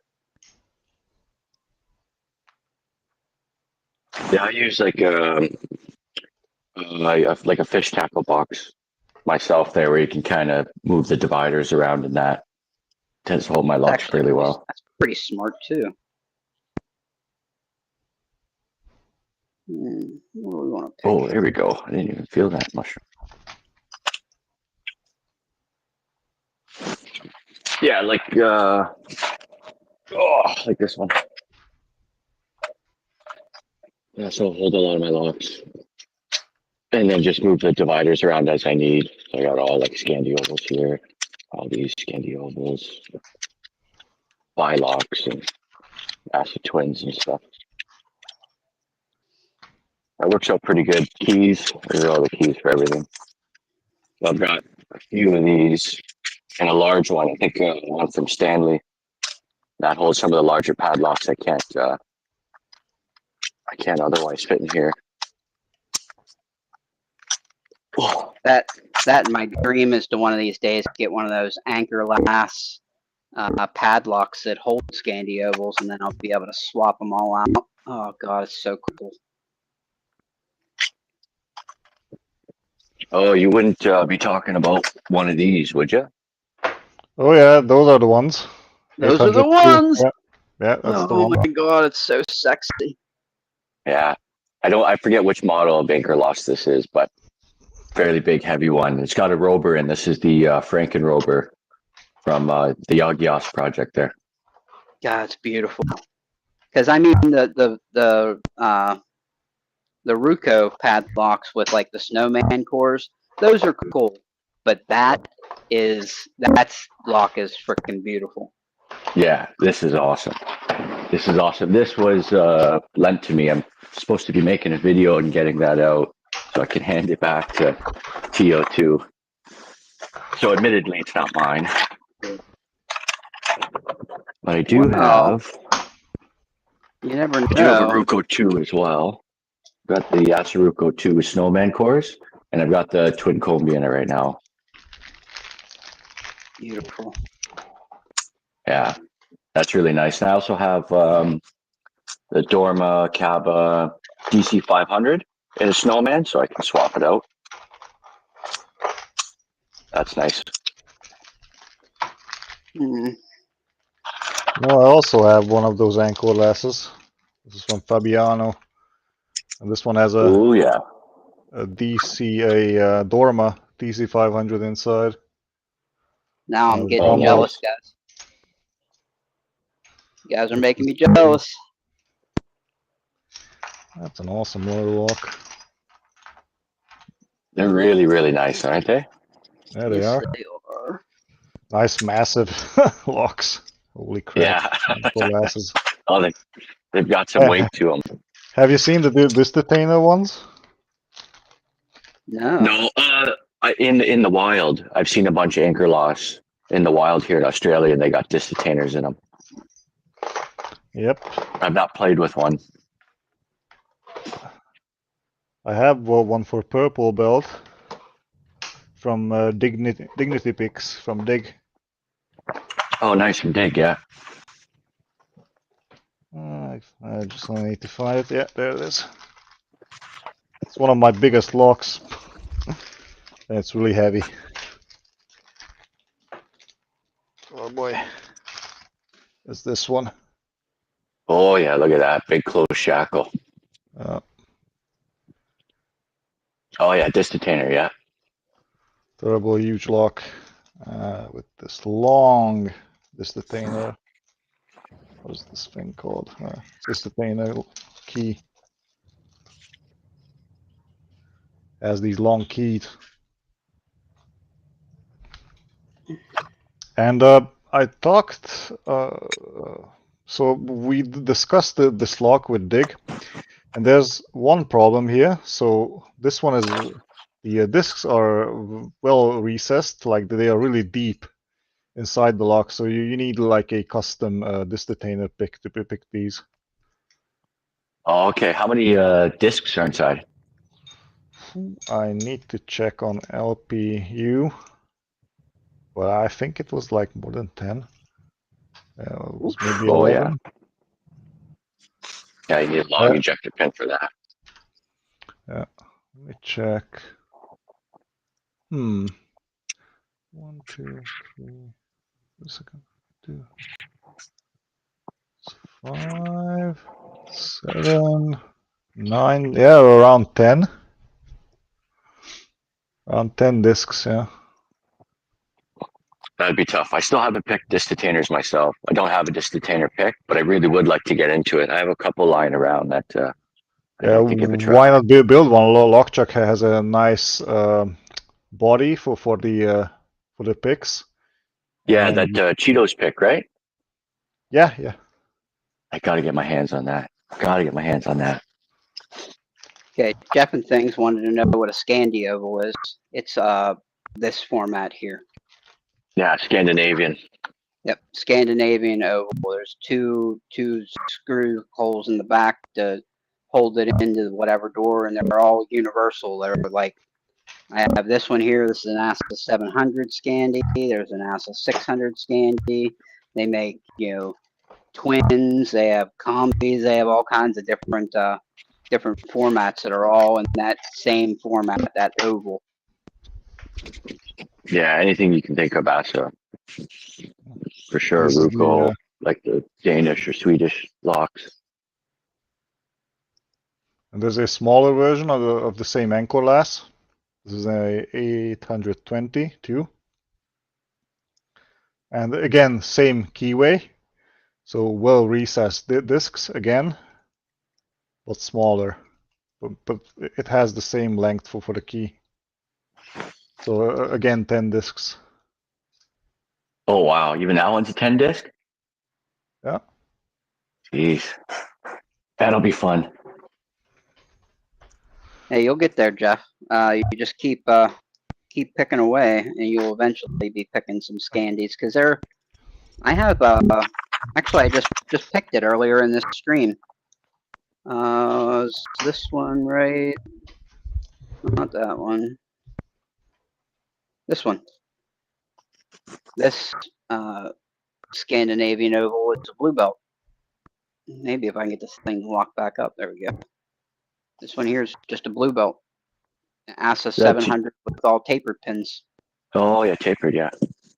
Need to learn never to shove this pick into this lock. Holy crap, it just seized up so bad. But I managed to squeeze it out.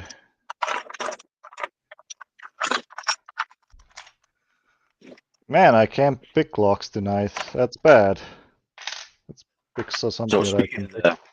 No, we all go speaking of the through that. disc-detainers, I've got this nice Sargent and Greenleaf environmental. It's the U.S. railroad lock Oh wow. disc detainer. So this is a nice collectible. Yeah, I even read that holding the key in the U.S. is illegal. Yeah, it's a U.S. Railroad lock. What? Sargent and Greenleaf. Holy crap. And That's it's only awesome. 3 discs. Yeah, massive, but beautiful. Yeah, it's only 3 discs, but yeah, a huge collectible. And it's still on the original chain. Oh wow. Yeah. It's like a museum model. Holy crap. And it's massive too, if you see from the size of the anchor loss. God, it is This thing's quite large. ginormous. Oh yeah, it's heavy. Seems like the Sargent Greenleaf, they're always like super cool locks that are used to like, you know, secure gold or frickin' rocket launchers or something. Yeah, exactly. Yeah, by the U.S. military or U.S. government there to hold something they don't want you to get a hold of. That's me. I think I got 2 U.S. government locks, and they're really tiny. The one's like an American 1100, probably used to secure somebody's foot locker. And there was a U.S. set pack lock, U.S. like Navy one, also probably for something stupid like, you know, a foot locker or, you know, somebody's, you know, vanity or something that didn't need to be locked really.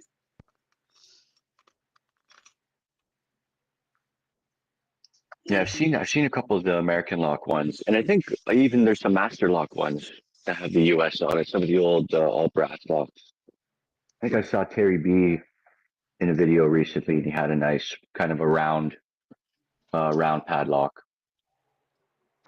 It said U.S. on it. Where is that? Because I really like the one that I have. I got it right around, maybe 2 months ago. Oh, where are you? Oh, speaking of other chunky locks here, Lockwood's got their largest lock is the 270 S70. Oh boy. And this thing is heavy, and it's got a shutter on it, so I still haven't picked this yet. 6 pins, all spools. I think I haven't really gotten to it yet, but it's massive when you compare it to the anchor loss, or like basically maybe the little brother here, the 334 C45. Like this thing is just a tank. So that'll be fun to dig into when I got a chance. Huh.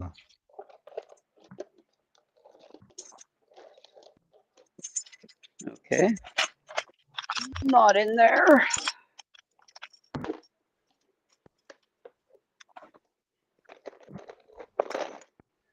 Man, that's so heavy. Does it also hold kick cores, or does it have its own built-in, like integrated core that you cannot one here? step up? Yeah, the big one. It's a great question. I think it's a kick. I haven't opened it up. I haven't actually tried to pick it yet. But let's look down the shackle hole. Look how far. I just want to show you. Look how far the key goes in. Yeah. Like it's almost Wow. a third of the key bow just to get in this Up thing. to the So bow, yeah. yeah. So I mean, you definitely need the longer end of a tensioner to get in this. So it's a dead shackle. Okay, yeah, it is guttable. Let's gut this.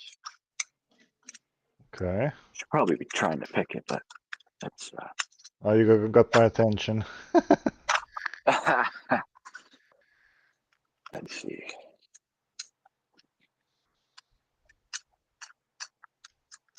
Oh, I don't think it's been opened.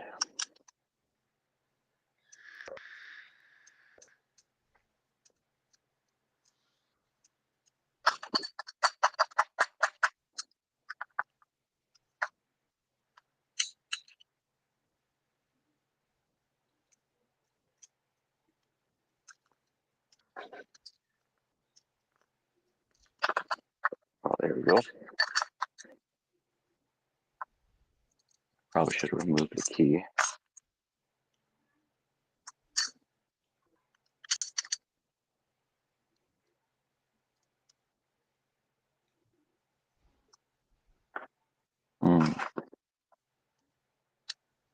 Definitely looks like it pops off.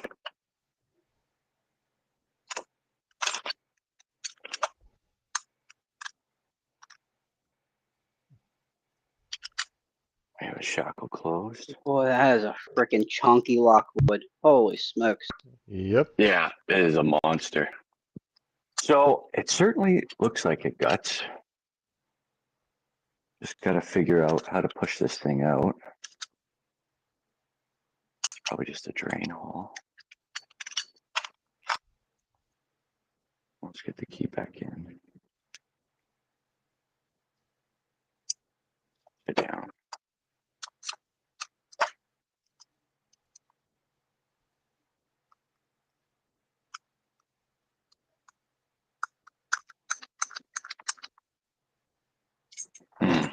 Yeah, it makes me wonder what the heck's holding it in. Yeah, it seems like a clip on this side, but it's almost like you'd have to take off the shackle on this side, which doesn't seem right. Oh, wait, is there a hole next to that Well, shackle? There's a hole here, but it could be a drain hole. I mean, on the face. There's a face hole on the other side. Here? Nope. Go to the, that, right there, there's a hole. And it looks like, well, that goes straight through. I can see. Oh, So I don't know if it's a removable shackle. That could just be like a roll pin, I think, maybe. okay. Can't tell if it's That's threaded. not it. No, maybe if you punch that out, you could probably take the shackle out. Maybe replace it. I'm going to be honest with you. If it was me, I'd probably put the thing back together. Yeah. Yeah, save that for I'm a rainy always day. I'm always too nervous when it comes to freaking expensive locks. Even if it's not an God. expensive lock, if it's just a cool lock, I won't do it.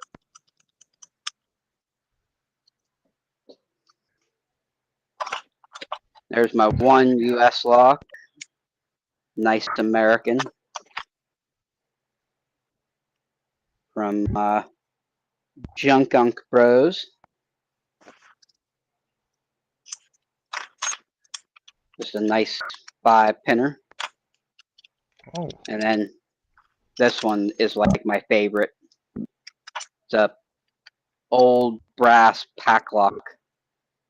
Oh, beautiful. but it's got a brass shackle too, so it's like the only lock that I have that has all brass everything.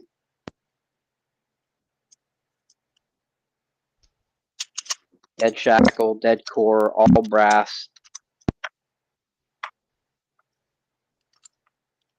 And this, Oh, this very end nice. here, Oh, lock. this end And here that's was in a- probably attached to somebody's foot locker, Oh yeah. just like a little crappy lock or whatever that the government bought, but they thought it was a crappy lock, but I frickin' love this lock.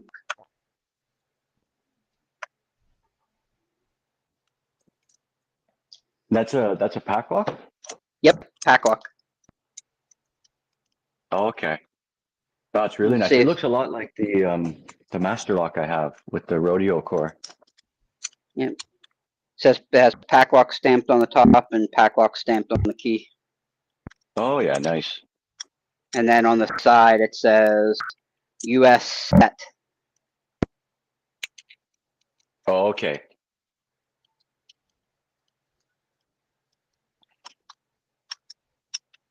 I want to say that they were made for like the Navy or something, I think.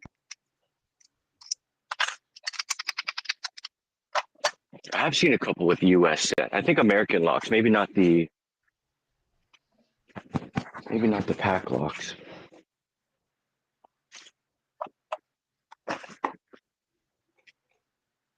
I do have a brass guy floating around somewhere.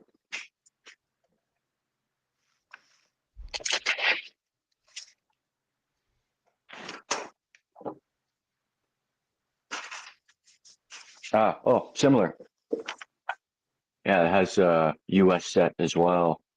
This is Ah, it's the Master Lock DG with the chain on it, and it's got the they call it the rodeo core because it's just so loose. It's like trying to pick this thing is for me pretty tough. I've seen a bunch of people pick them, but I mean, you try and tension this oh, you know thing, what? This does have and a it model just number on it. I didn't even realize. It does have a model number. It's the Pack Lock Pacific Lock Company 95G. okay, 95G. This is the DG Master Lock DG. She still got the box for it. I guess they all look like this. Hmm. Let's pick some more locks. Let's pick this. Let's pick a Schlage Everest. Those are Oh. fun. The Everest has the detent in the back, right? On the back, Yep. right? Yep. I haven't Come to picked one. think of it. Yeah, I also haven't picked mine yet. Let's just check it out. Got this from Yeah, it's fun. Locksport, man. If you pick it the one direction, you pick the detent last, and if you pick the other direction, you pick the detent first. Oh, At yeah. least in this one. Oh, wait a second. This is the. Ooh, I think this is the 29 SL or what that one's called. The Everest 29. I don't know what that is. It's the purple belt version. Oh, yeah. There's the 29 and then the 29 SL. I think that this one's the SL, yeah. Oh, yeah. Everest 29. I wonder what the difference is. They are just rare from what I hear. Yeah. Yeah, I think at one point I tried looking online and I couldn't find any, so they've got to be rare. And then there's also the Primus version, so that there's like an Everest Primus or something like that. Yeah, the Primus is really nice. So you the guy, I should know it. I can't know. I don't remember his name, but he for the Schlage Primus, he was the creator of the twisty finger pin. And then ASA later adopted that and put some serrations in for the twin combi but it was first patented by Schlage for the Primus. So that's a really cool one. The Primus, you got five finger pins that have to be twisted in a certain position, like push, pull, or neutral, and then lifted. And I think it's only 6 standards in the top. So that's a really nice one. Brown belt, I believe that one is. That is exactly where I'm stuck on the combi, is the freaking finger pins. They are such a pain in the butt.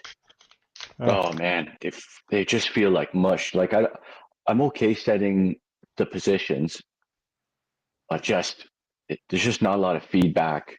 I guess there is a form of feedback. It's kind of when they stop moving, they seem to be set, but you never get a click really, and it's tough. Yeah, they're just, I mean, just going. I am not good with barrels yet, really, so I still struggle even without the finger pins in. So then when I put the finger pins in, it's like, number one, the first finger pin finds up first. Cool. I go in, I twist it, I set it. Fine. Then I go to start messing with the regular barrels, and I always end up oversetting something before I get to the second finger pin. So I've been struggling a lot with it. Oh yeah, because they don't isolate well. These twin combis. That is exactly the problem. Is that it's like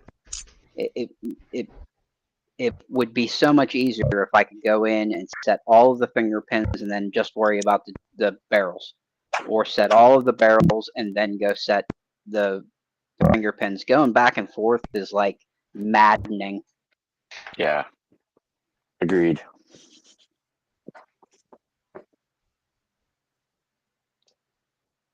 I actually took all of the finger pins out of them 2 days ago.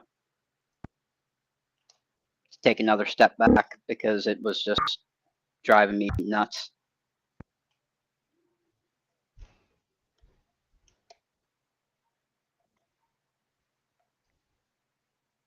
Yeah, I put mine away. I put my twin combi away a while ago. I know I picked it up for a bit while we were talking about it. I ended up moving on to the Ruco Combi Plus, and I got that pick. But at some point, I've got to get back. I've got to get back to this. Yeah, it's because I stunted myself when I was going through my picking progression. Every time I would go for a lock, it would be like, hey, that comes with either gins or barrels. And I'd be like, oh, I love gins. I'll get the one with gins. I'll get the one with gins. I'll get the one with gins. And this is literally the first lock that I've ever picked that has barrels in it. First lock ever with barrels. Oh wow! I should have got like a 600 with barrels first, or 500 with barrels.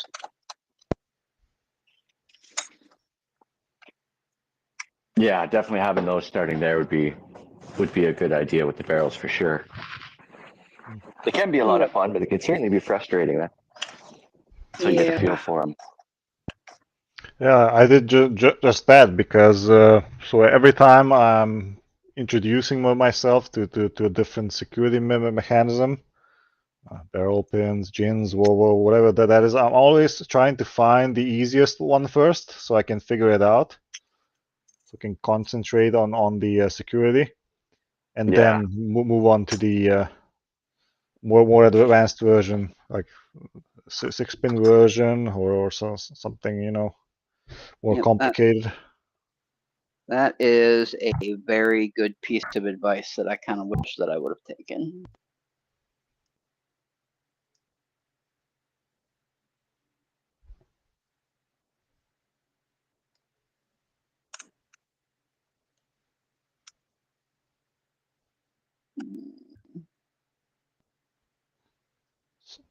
And sometimes if I run into like a very problematic keyway, I also like order the same lock with the easier pins, so easier security pins, so I can get used to the the keyway basically.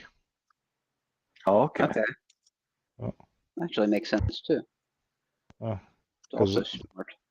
the keyway, if you're figuring out how the wording works, you know, that also influences what picks you can use, right?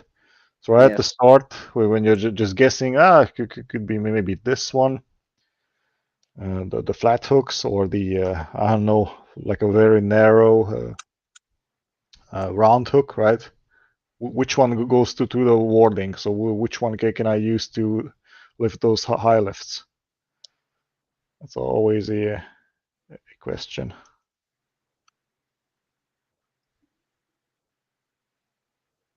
Oh man, I can't pick these locks today.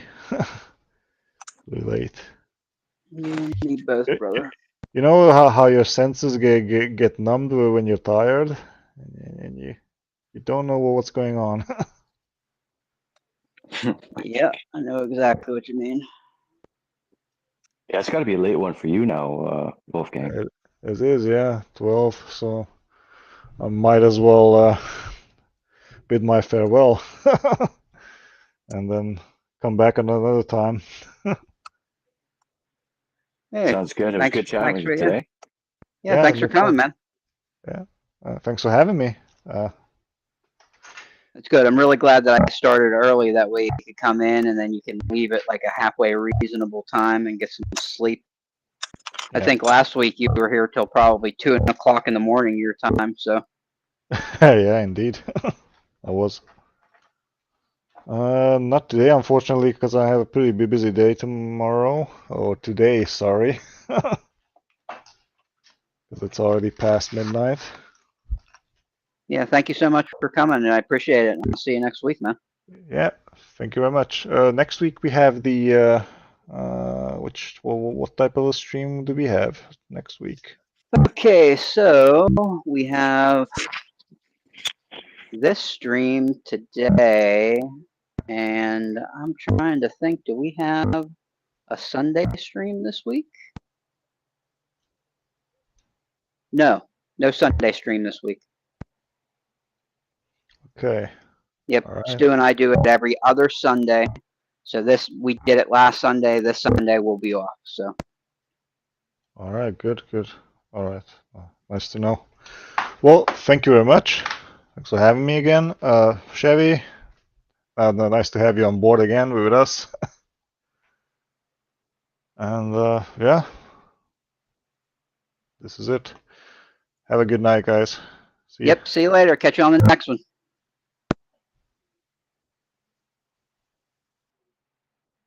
All right. Let's see if we can get this stupid freaking combi open with these with these barrels. Oh yeah. So it's basically just set up like a 600 with barrels right now because there's no finger pins in it.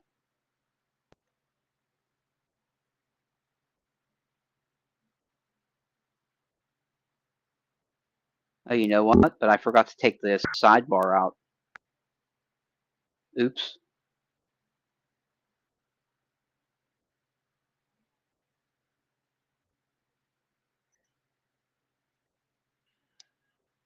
Oh, you dirtbag. My tensioner slipped. Oh, you stupid bastard.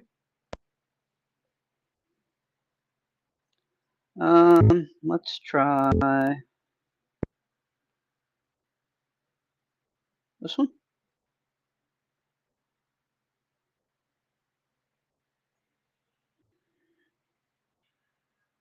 Nope, I dropped everything. You stinky. Ugh.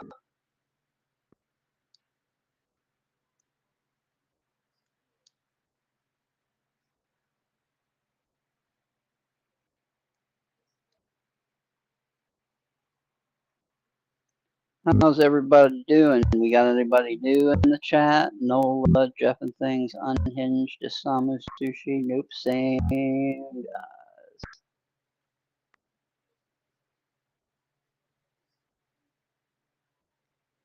What's everybody working on? Anybody doing anything new and spectacular? Jeff, I heard your, what the heck was it that you were, you got your, 98 Pro pretty well down, I think, so. That's really good. What's next on the agenda for you? I think Sushi just beat up a 98 Pro too, a picking time version, silver one.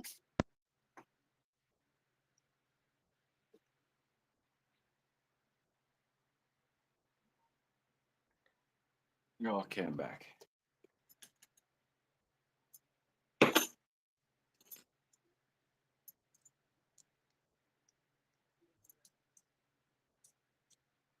So what are you working on there, Ray? It's the combi. I took out the finger pins. It's just the barrels right now.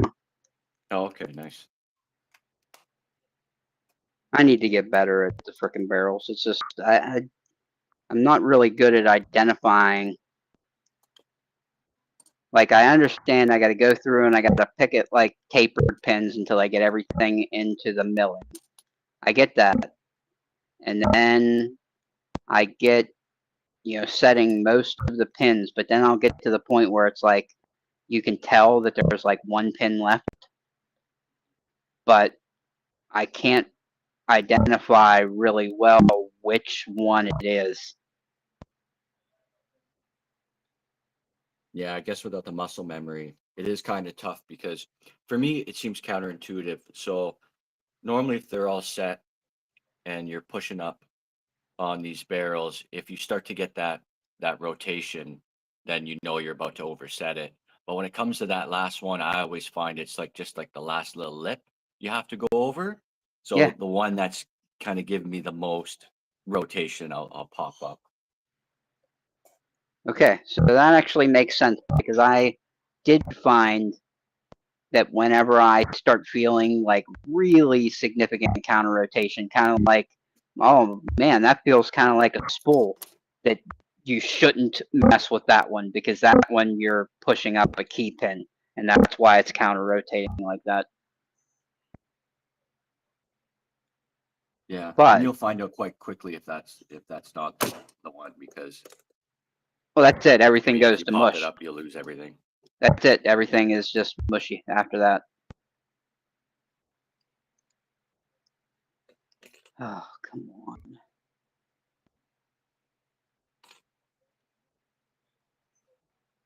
This lock is so heavy, my vice won't even hold it up. I'm using the vacuum portion of it, but it's That's not working. funny. I was doing something earlier, and I needed to put. I put one, two, like 4 pair of um, handcuffs on my vice to hold it down. What the heck lock was I messing with? Maybe that big Brinks there? I can't remember what I was messing with, but I did the same thing. I frickin' weighed down my vice because it kept falling over. Yeah, thinking about trying to jam something underneath it.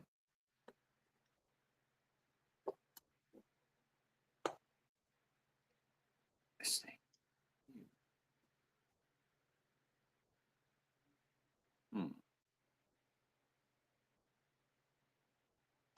So just put another lock underneath. That might do.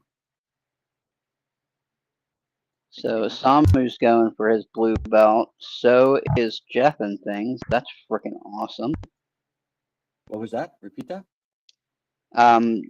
Jeff and things and Isamu Sushi are both getting ready to put in for their blue belt with the Packlock 98 Pro.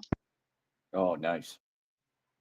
I think Jeff and things already did some challenge locks too, so that's all he needs is that video, and he'll be blue belt bound. Very nice. That's really good because that was my holdup, was the challenge lock. I was picking, purple belt and red belt locks, and I was still sitting at green belt because I didn't do my challenge lock yet. Yeah, that seems to be the holdup with a lot of people, is the the challenge lock, whether they just don't get around to it or they may not have the tools lying around for it. That's it. I was like, I'm too busy picking locks. I can't stop to frickin' make pins. That's stupid. And then I did it, and it was fun, but I wish I wouldn't have waited so long.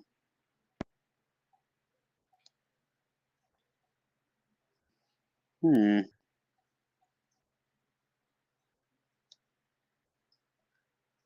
Okay. I don't think I ever said anything yet.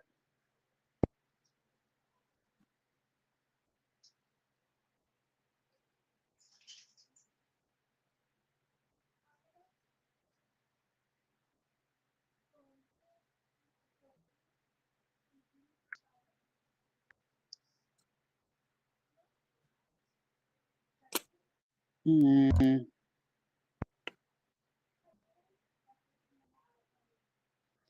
Okay, 6 is good. 5 feels okay. 4 feels like it needs to go. Another little bump. Okay, that clicked. 6, 5 again, feels okay. 4 set, I think.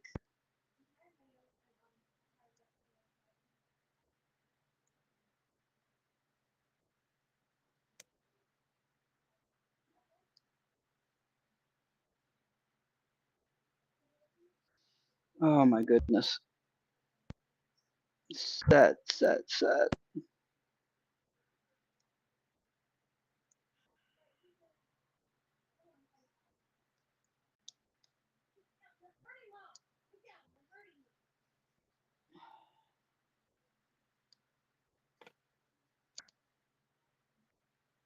I think I may have just overset that.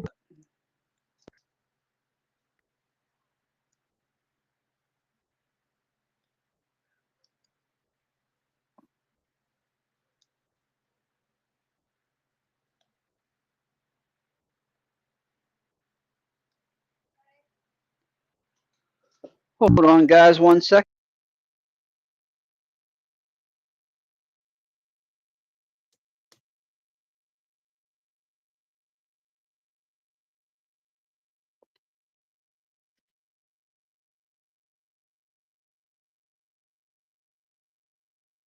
So I've used this tensioner here to open up this shutter because it's got this thick plastic shutter. So I kind of wedge it in here. Okay. And get it back in.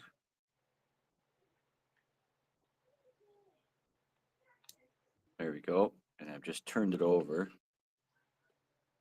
And that seems to hold the shutter. So if the shutter's open, I can get to the keyway. Okay. Looks like I could just get a tensioner in there. But I'm not getting much for feedback so far.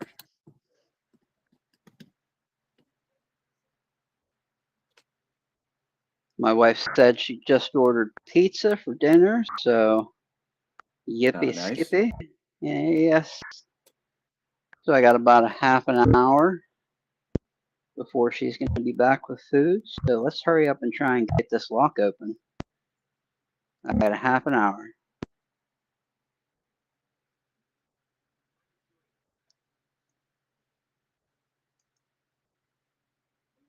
Ooh.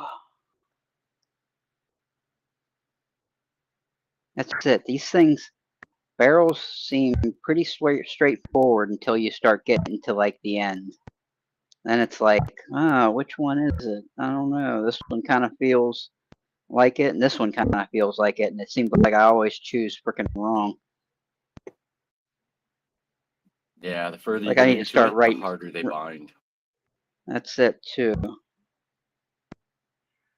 Let's try.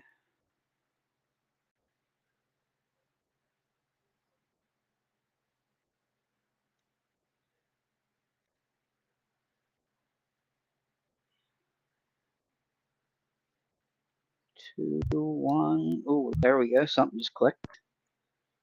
That was the last one going into the milling. Everything's bound up now, so we're good. Okay, 1 on 2. 2 clicks on 2. 3 clicks on 2. 2 is definitely set. Definitely. 1 is definitely set. 3 doesn't feel ready.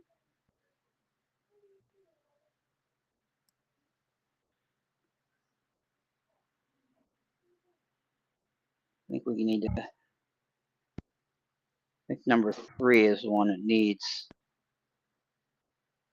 No. There's a click on 5. Nice. Okay. 5 feels like it's set. 4 feels like it's set. 3 feels like the one that needs it, needs attention. Let's check.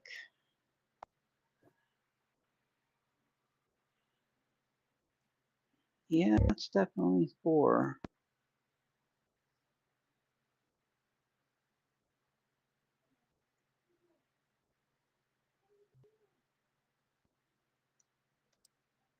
There's a click on 4. And a click on 3, 2 clicks on 3.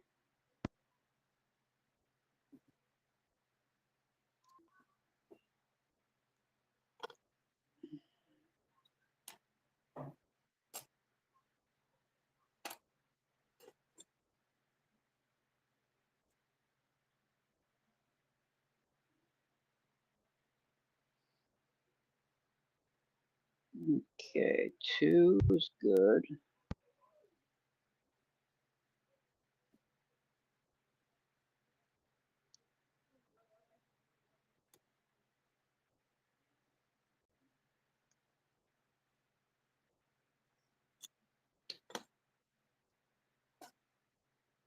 Well, this lock is defeating me so far.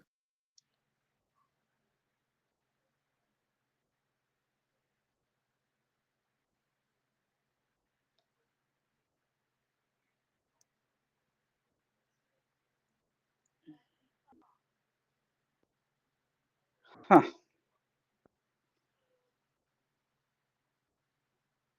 6 feels good. Oh, no. 5 feels good. 4 feels like it needs attention. 3 feels good. 2 feels good. 1 feels good. It has to be 4. It has to be. 6, 5. It has to be 4. It has to be. We got to go for it. Gotta Come go on, for it. please open. We got to go for it.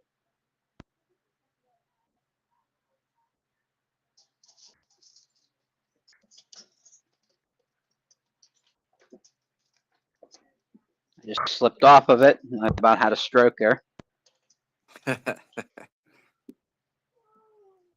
Like my butthole's puckering. Come on. No. So close.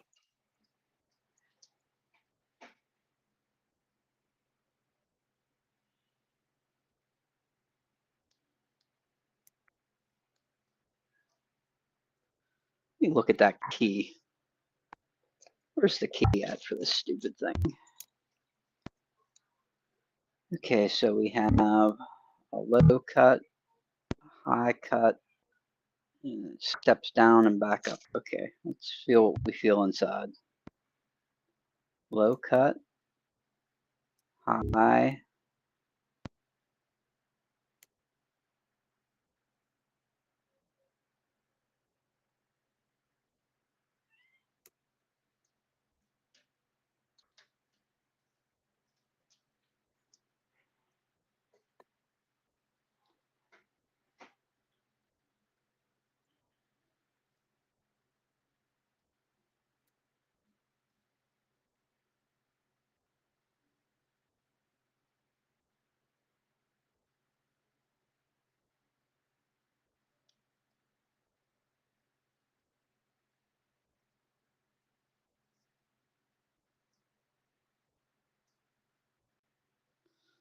oh my goodness.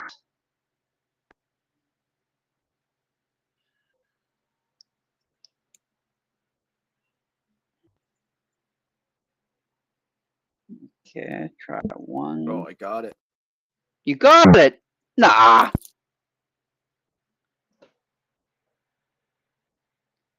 God, I feel like Okay. such a loser. Can't get these freaking barrels open. I don't think the tensioner is going to let me open it all the way. Let's see here. Need another tensioner to help out. I'm going to do that. I don't want to let it go. Oh, there we go. Okay, it did open. That's all as far as you got to go. That's so good. Nice. Oh, man. First open on that.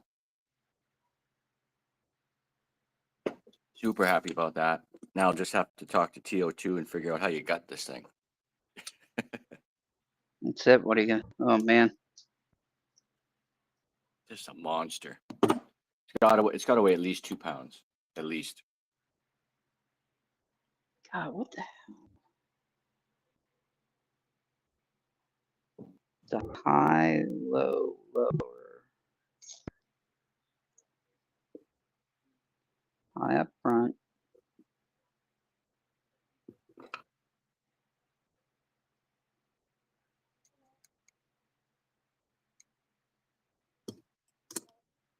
Let's try and get it.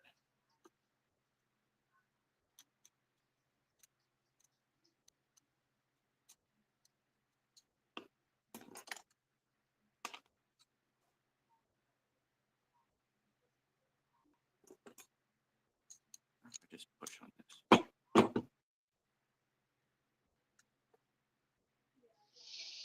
Huh. I'm stumped. Which frickin' one needs to be set? 6?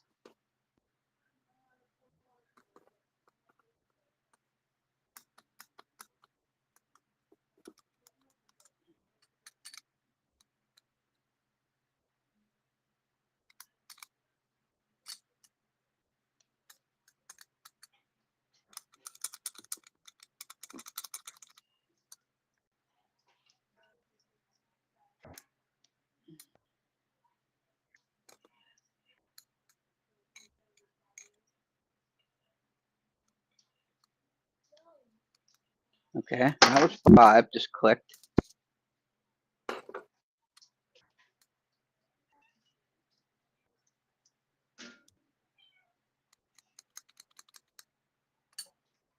One day I'll figure this.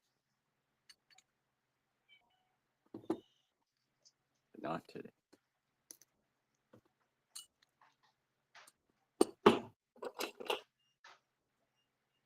Five, 4.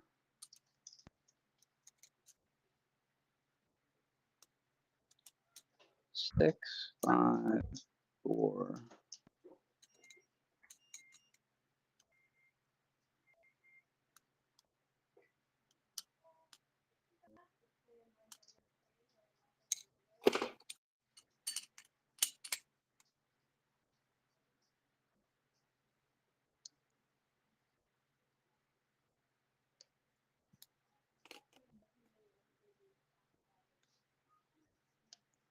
Ah, you son of a. I just overset number 6.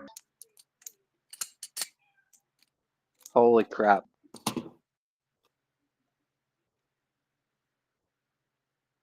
God, I can't believe you got that thing open. Amazing. Oh, me neither. I think with the shutter, there's just some added tension to it. So even though it's the same mechanism as your Lockwood 334s, and maybe from wear and tear, a bit gunk, it just a bit more force needed, and you had to get the pick quite far in there because of all that, the shutter and stuff. But man, that felt good.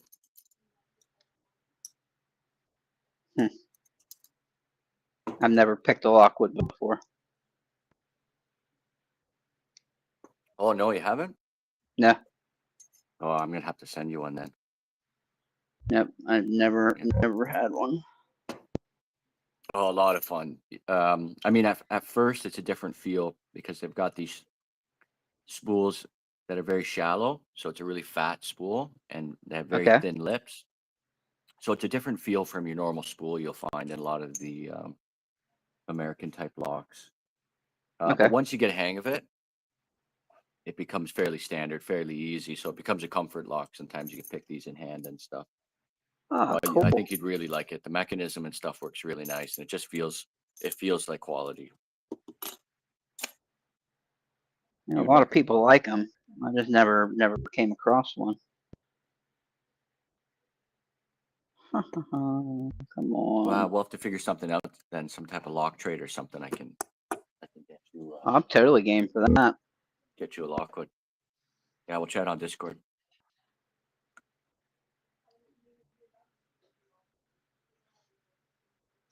I was talking to Nick B earlier today about a trade. He's just getting back into making picks again. Oh yeah, did you see that one he posted? Or did he send you a photo?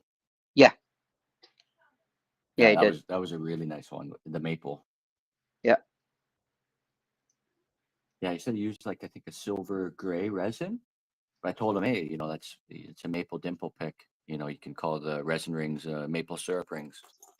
It's cool. I like that. Yeah, it looked really, really nice. He had a couple. So these are Nigby's. Here, he made these for me in olive wood for a lock trade.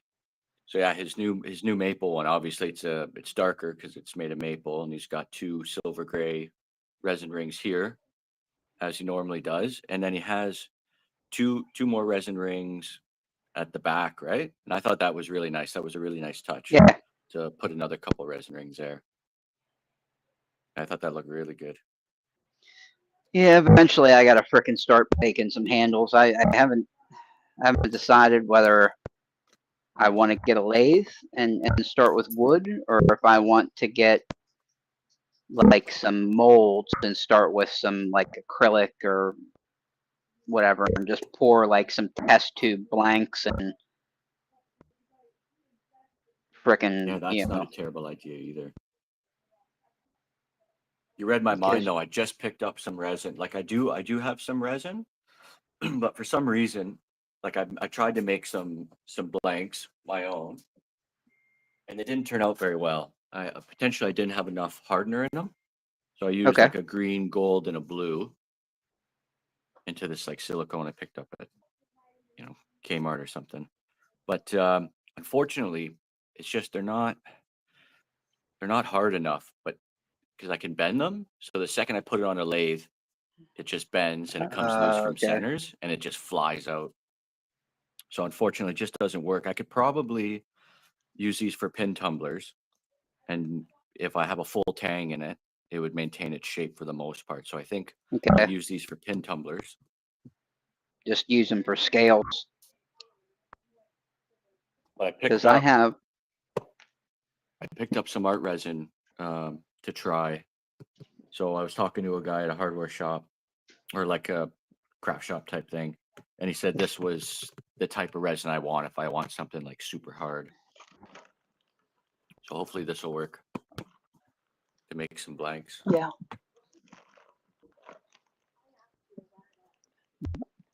When we get home. Bye.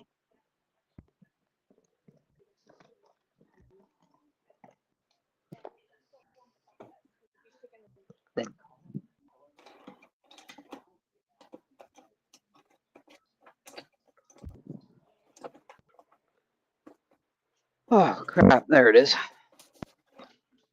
I was gonna say because my wife's cousin or something does a bunch of stuff in acrylic, so I think that I could have like somebody that would be like able to give me pointers and stuff on how to make the stuff.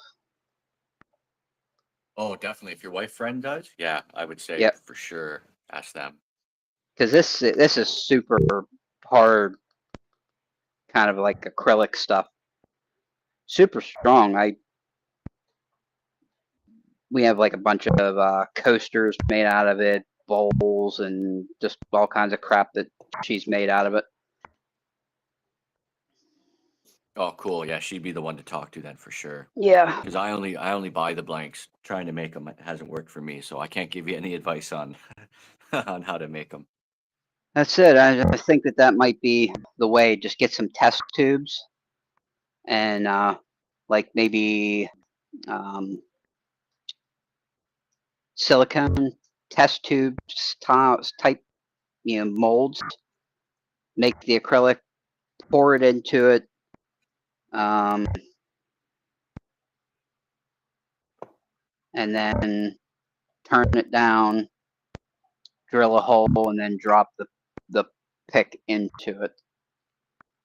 I think if I drill the hole straight and kind of scuff up the shaft, pour epoxy in the hole, and then maybe give the shaft of the pick, a little bend, just to give it a little more, opportunity to seat in there. I think that'll work. Yeah, I think. yeah, that's the best way to go.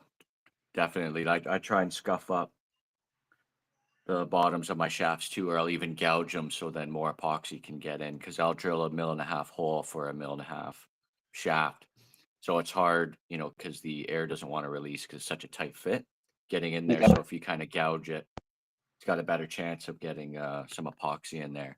And when it's That makes wood, sense. yeah, and when it's wood, like with the acrylic, I can't, but with the wood, at least I'll just file a point onto the bottom, and then I can kind of take a rubber mallet, maybe a piece of wood, and I'll hammer it in just a littlest bit. So to try and just pierce That's the really wood smart too. in the hopes, because they do that a lot with like tool handles, like I put together some lathe tools, and that's what they suggest you kind of put a point at the bottom, and you can just jam it in. You even just have a friction fit. But That was since the we're other twisting, thing that was the other thing I was considering, was to, instead of turning a handle, to whittle a handle. Then it well, would you be could like, totally do that. that's what I mean. And I think it would look kind of cool too, to whittle the handle and it be like imperfect, but I think it would look really neat once it's, sanded and stained and everything.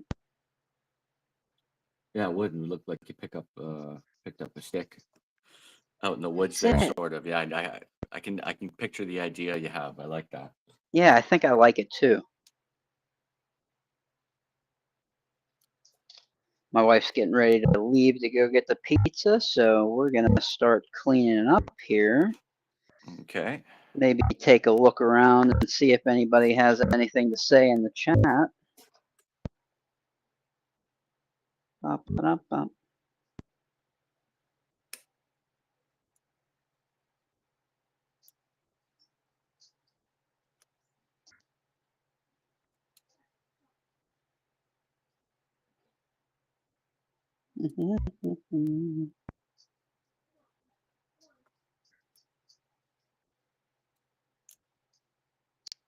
Jeff has been playing with a lathe for yarn spinning tools.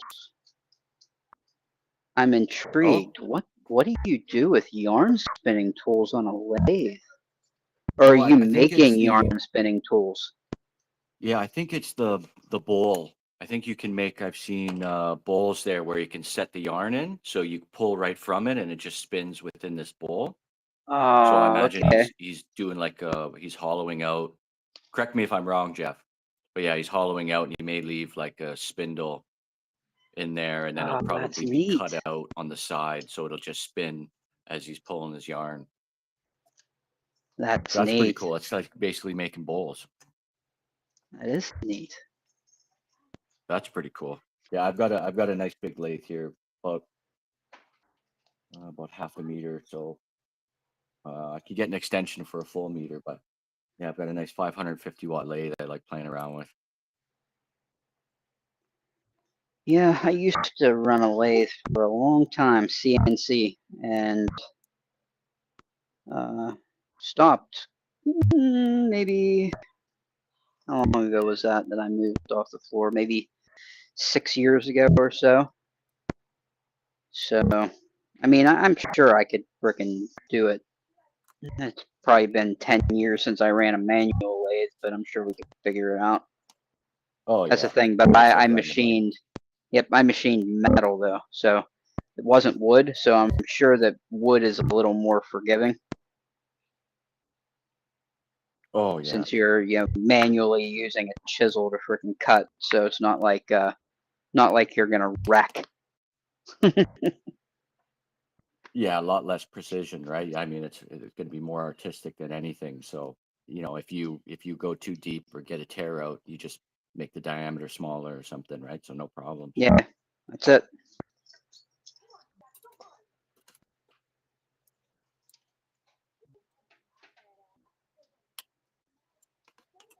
So everyone, that is the plan. So we are going to change the time for Rock Out with Your Lockout to 4 p.m. Eastern Standard Time. That way it's a little more convenient for everybody. Because it was running late even for guys here in the US. You know what I mean? We were hanging out here till, 8:30, I think it was last week. That's a little late for most people with families and stuff. So we'll just start making it a little earlier, and that's that. So anyway, let's say goodbye to the people here. And oh Jesus, we're dumping stuff, and oh my goodness, hold on. Are you okay? We didn't break it again. Thought I broke it again. I thought I broke it again, but we didn't. Well, Are you kidding me? I like my Moki picks so much that I take them and I put them in the Moki case. And hold on, let me get this thing back in here.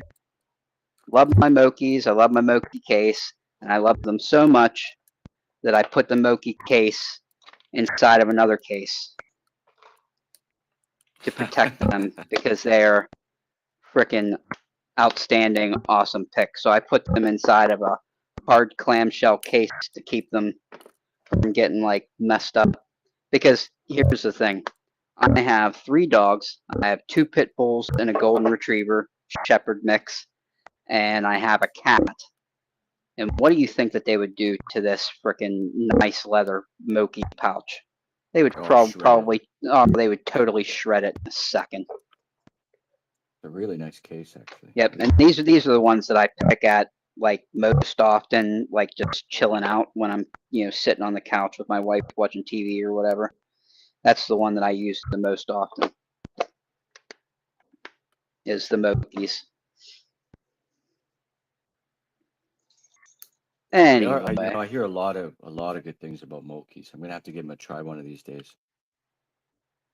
oh yeah, they are super nice. I'm actually considering putting in another order with him very soon because he came out with.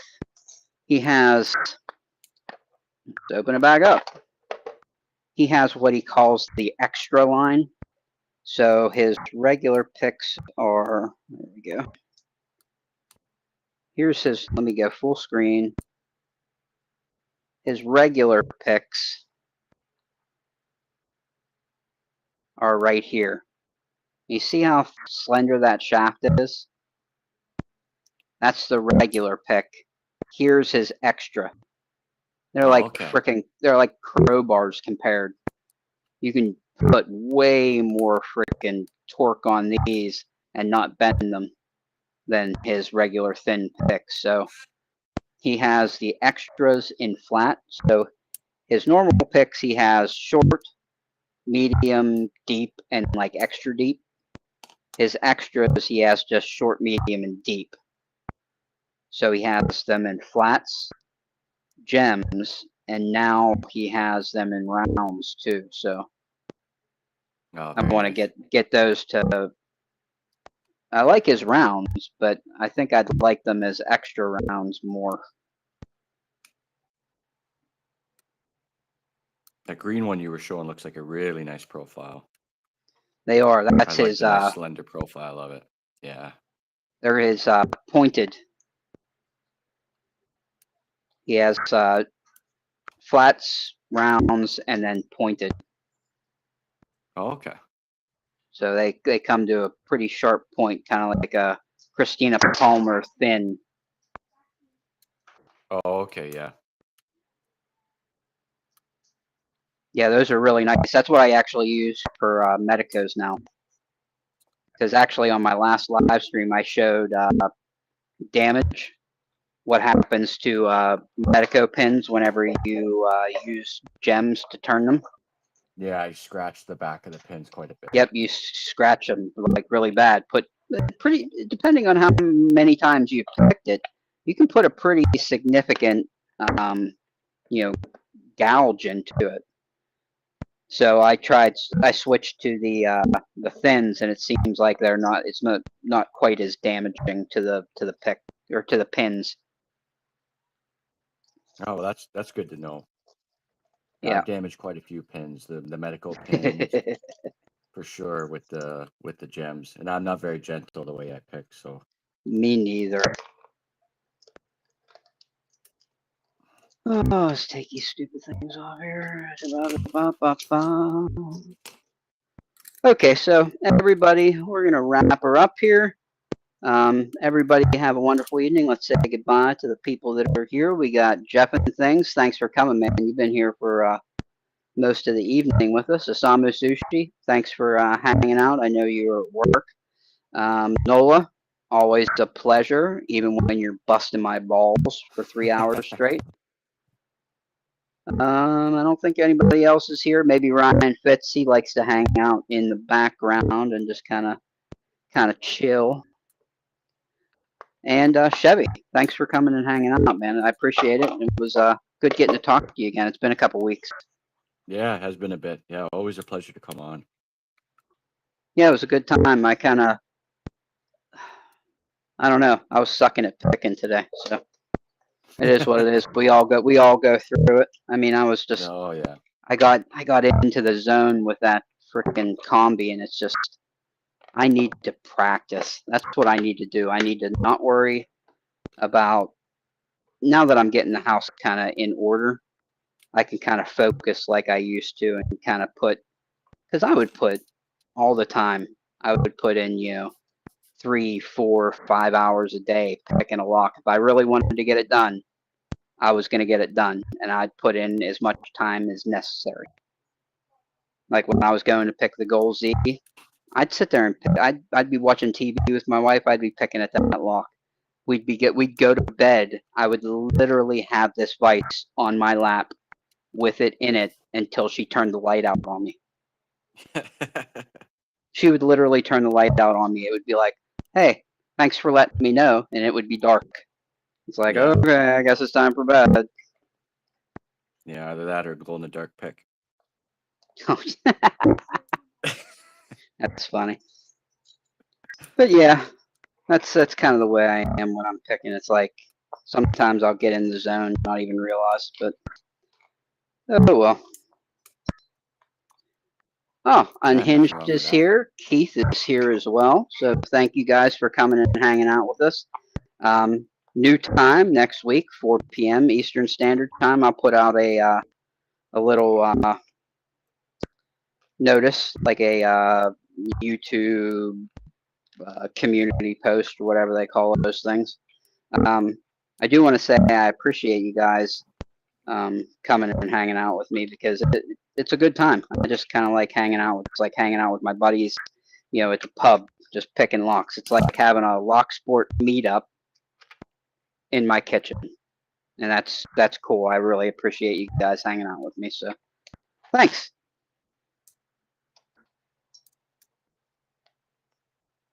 And thank you, Chevy, for coming too. So, anyway, everybody have a wonderful evening, and I will see you next week. I am going to pick back up the progressive pinning series. I gave a week off because I was concerned about going too fast for guys. I had just gotten in the 5th pin in the Paclock 98 Pro, and I thought that 1 week wasn't enough time. So I gave 2 weeks for that. we'll put the 6-pin in here this week, and we'll see how people respond. Doesn't seem like anybody's going along with me, but I don't care because I'm also, putting them in like a playlist so that, maybe a year from now somebody will find them and travel along, because it's kind of like my compilation of all my tips and things that I've come up with over the time, greasing up the ball bearings, how to tension it, how you can tension it, what tensioners you should use, what directions you should go. So it's just like my, I don't know, it's my gift to posterity. Let's put it that way. So Yeah. anyway, because I learned everything that I know about picking on YouTube by watching other people pick. So I figured maybe someday I could help somebody in the same way. So anyway, everybody have a wonderful evening, and I'll see you here next